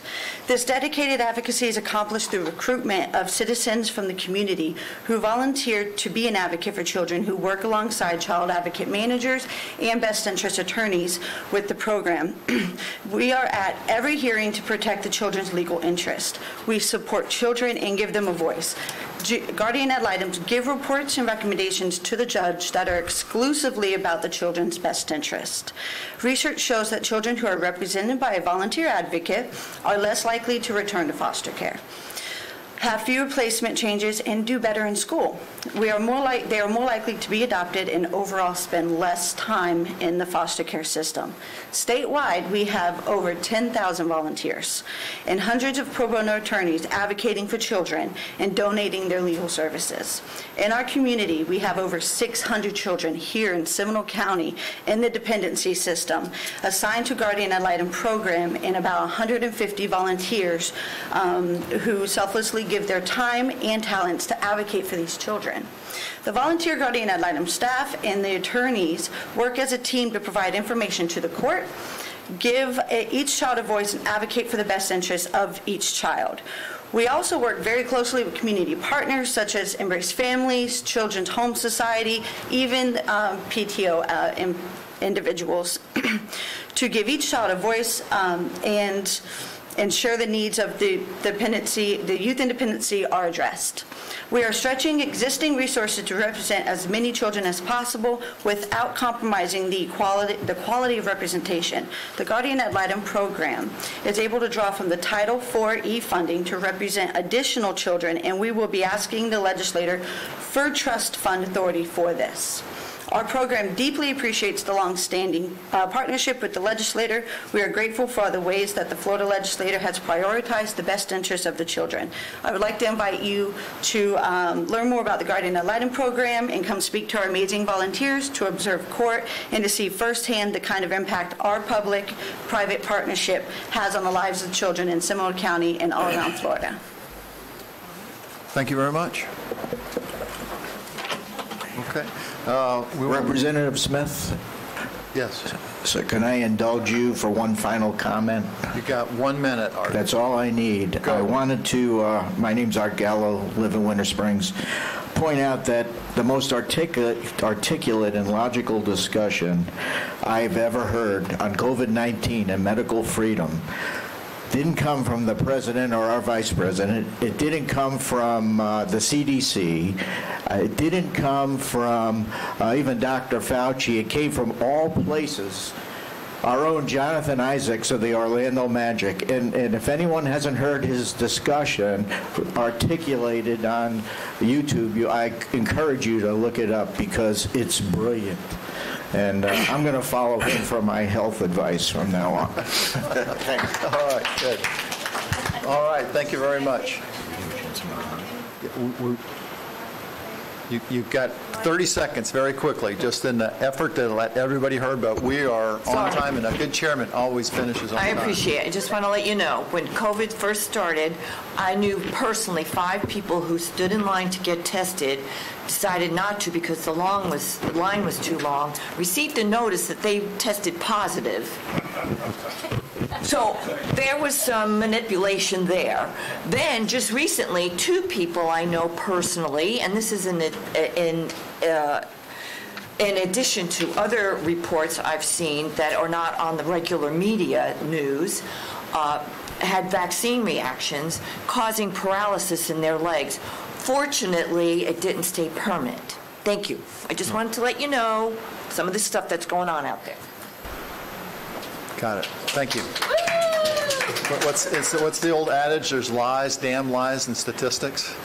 You know, so I understand. We're coming to a point for final remarks of the delegation, so I will pivot over to Senator Broder to give us some comments as we wrap up. Thank you very much. And I'll just do a bit of housekeeping on our end to help all the good folks who have come out to give us their views. One of the things that's unique about Florida is the rhythm of how we do things. We only meet once a year for 60 days to get this stuff done.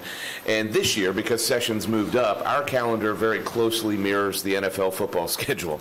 So as folks are out today saying, hey, can you all please go do something? We'd love to, but we're constitutionally prohibited until session. So please don't get frustrated that you're not seeing us move as fast as, say, the executive branch branch with the governor, who can do executive orders at any time of year.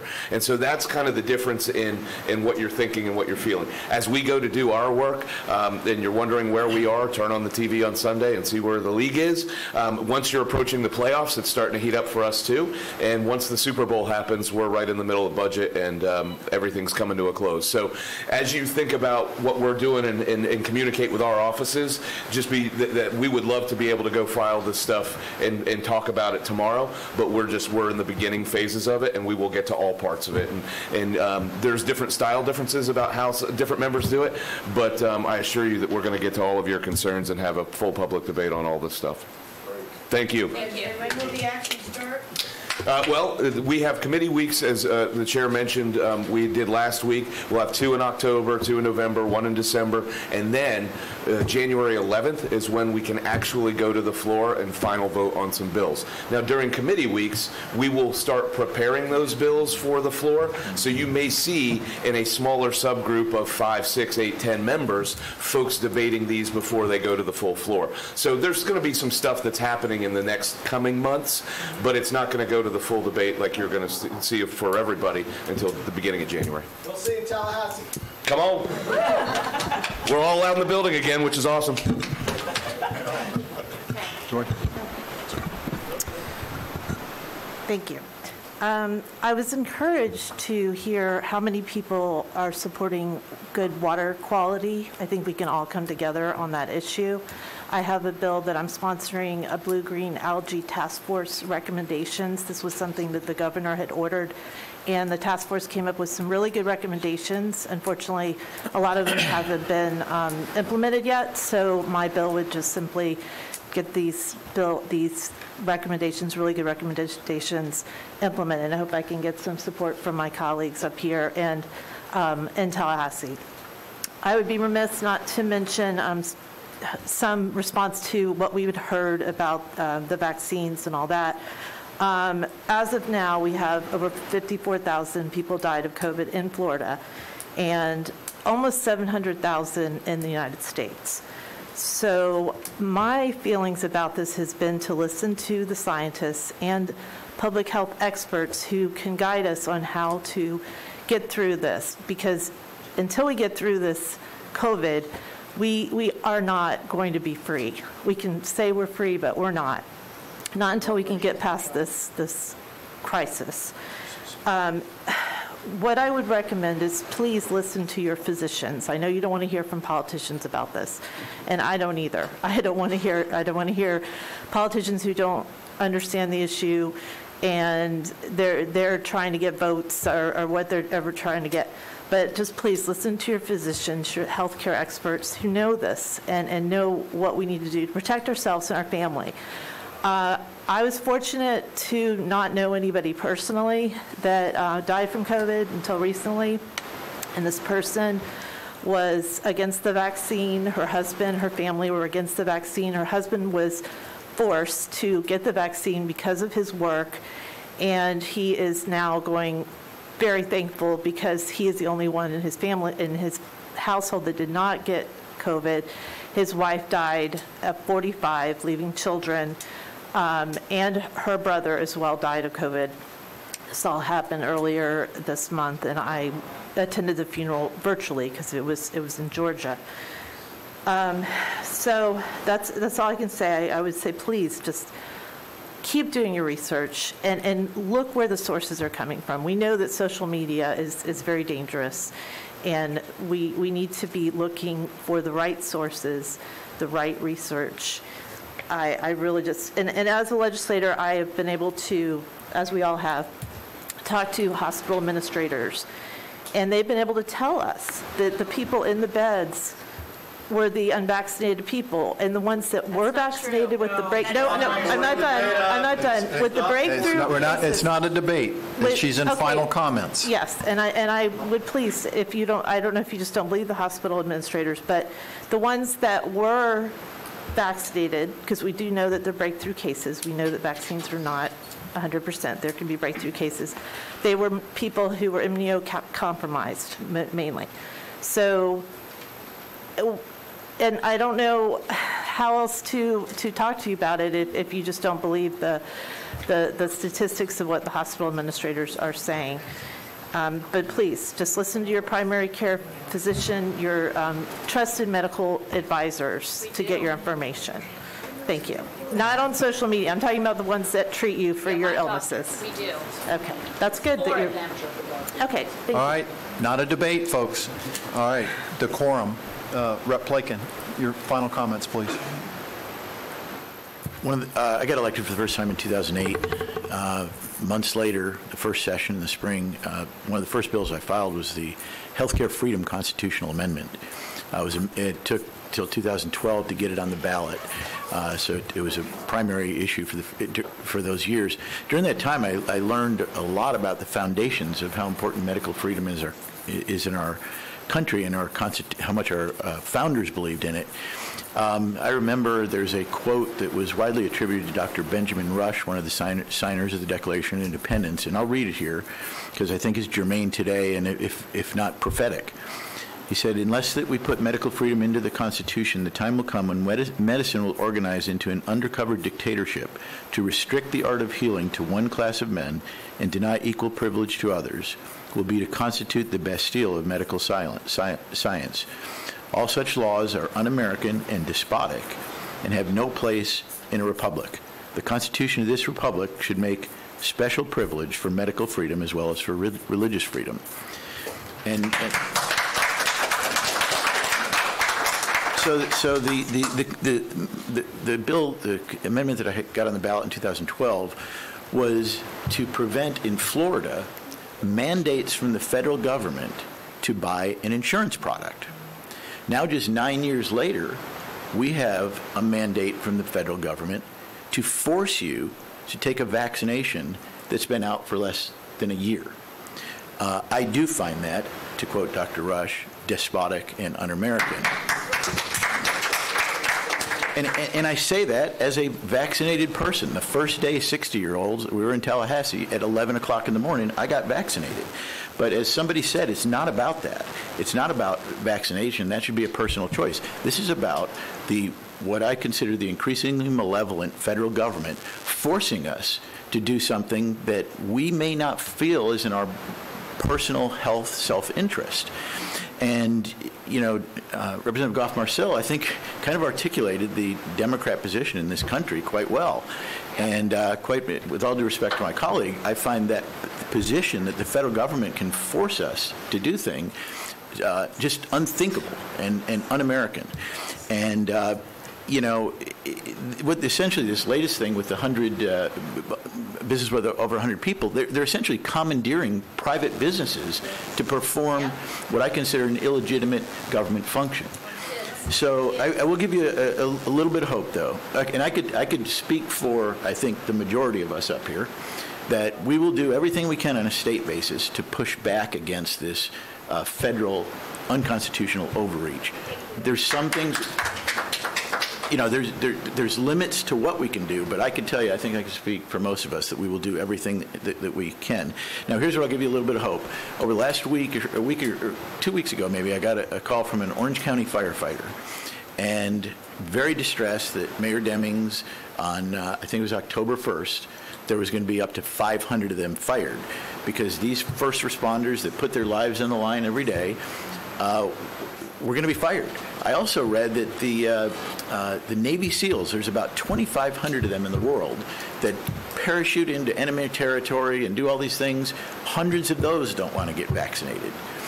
So the irony is the federal government, who's trying to protect us, is putting us at greater harm by these mandates. Yes. That's the truth, okay? So, I told this firefighter, I've been in politics for a while, so I'm trying to read the code on what Mayor Demings is doing. And I know Mayor Demings. I told her, I said, we'll see what we can do, but he's going to blink. He's going to blink. The next morning, I read in the paper, Mayor Demings backed off and said, well, we're just going to put a reprimand, and they're going to fight that too, and they've got a lawyer and should. So it's going to take people like the people in this room to not blink, to get people engaged like you're doing today, to stand firm. There may be personal costs at sometimes, but these firefighters And these Navy SEALs are willing to face down this malevolent federal government. And I just want to encourage you all, and thank you for coming today.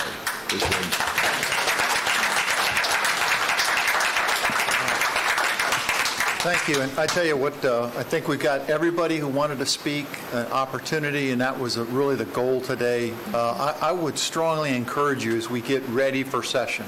You know, My Florida, or FloridaChannel.com, you can watch the proceedings and track, and on our side, myfloridahouse.com or .gov, you can track all the bills that we're filing, and you can see those go through, and there is a process. And as Senator Broder mentioned, you know, we're in the House, we're 1/2 of 1/3 of our government.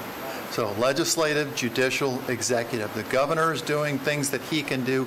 We do what we do, but we have a process. And that process doesn't speed up or slow down for me or you or anyone. That is the process. So we've got committee weeks coming up. We've already started.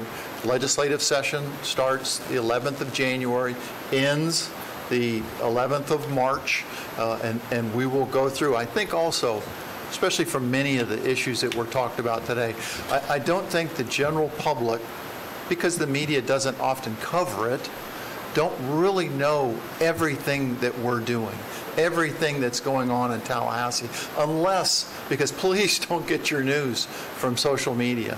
You know, all of us meet regularly with constituents and take tours, and people come to my office all the time, and so we can have that discussion. And I'm often shocked at the number of people that I talk to or give updates at Rotary Clubs, American Legions, VFWs, everywhere about what we're doing, and people have no idea. And I'm like, oh yeah, this is what's going on. This is what the legal strategy is, and there's much more going on, but stay involved, stay engaged, like Rep. Plakin talked about, and follow it on Florida Channel. Track that legislation. Look through the amendment process. Look as it goes through committees. Who's co-sponsoring? And the only co-sponsor you really need is the speakers. You know, nothing moves in the House unless you've got the speaker's support. And the Senate President is a guide on the Senate side. It's very collaborative. And in conclusion, because I see I'm looking at the clock and we're over time, I tell you, I often, when I speak at groups, I cannot overemphasize to people that Tallahassee is not Washington, D.C.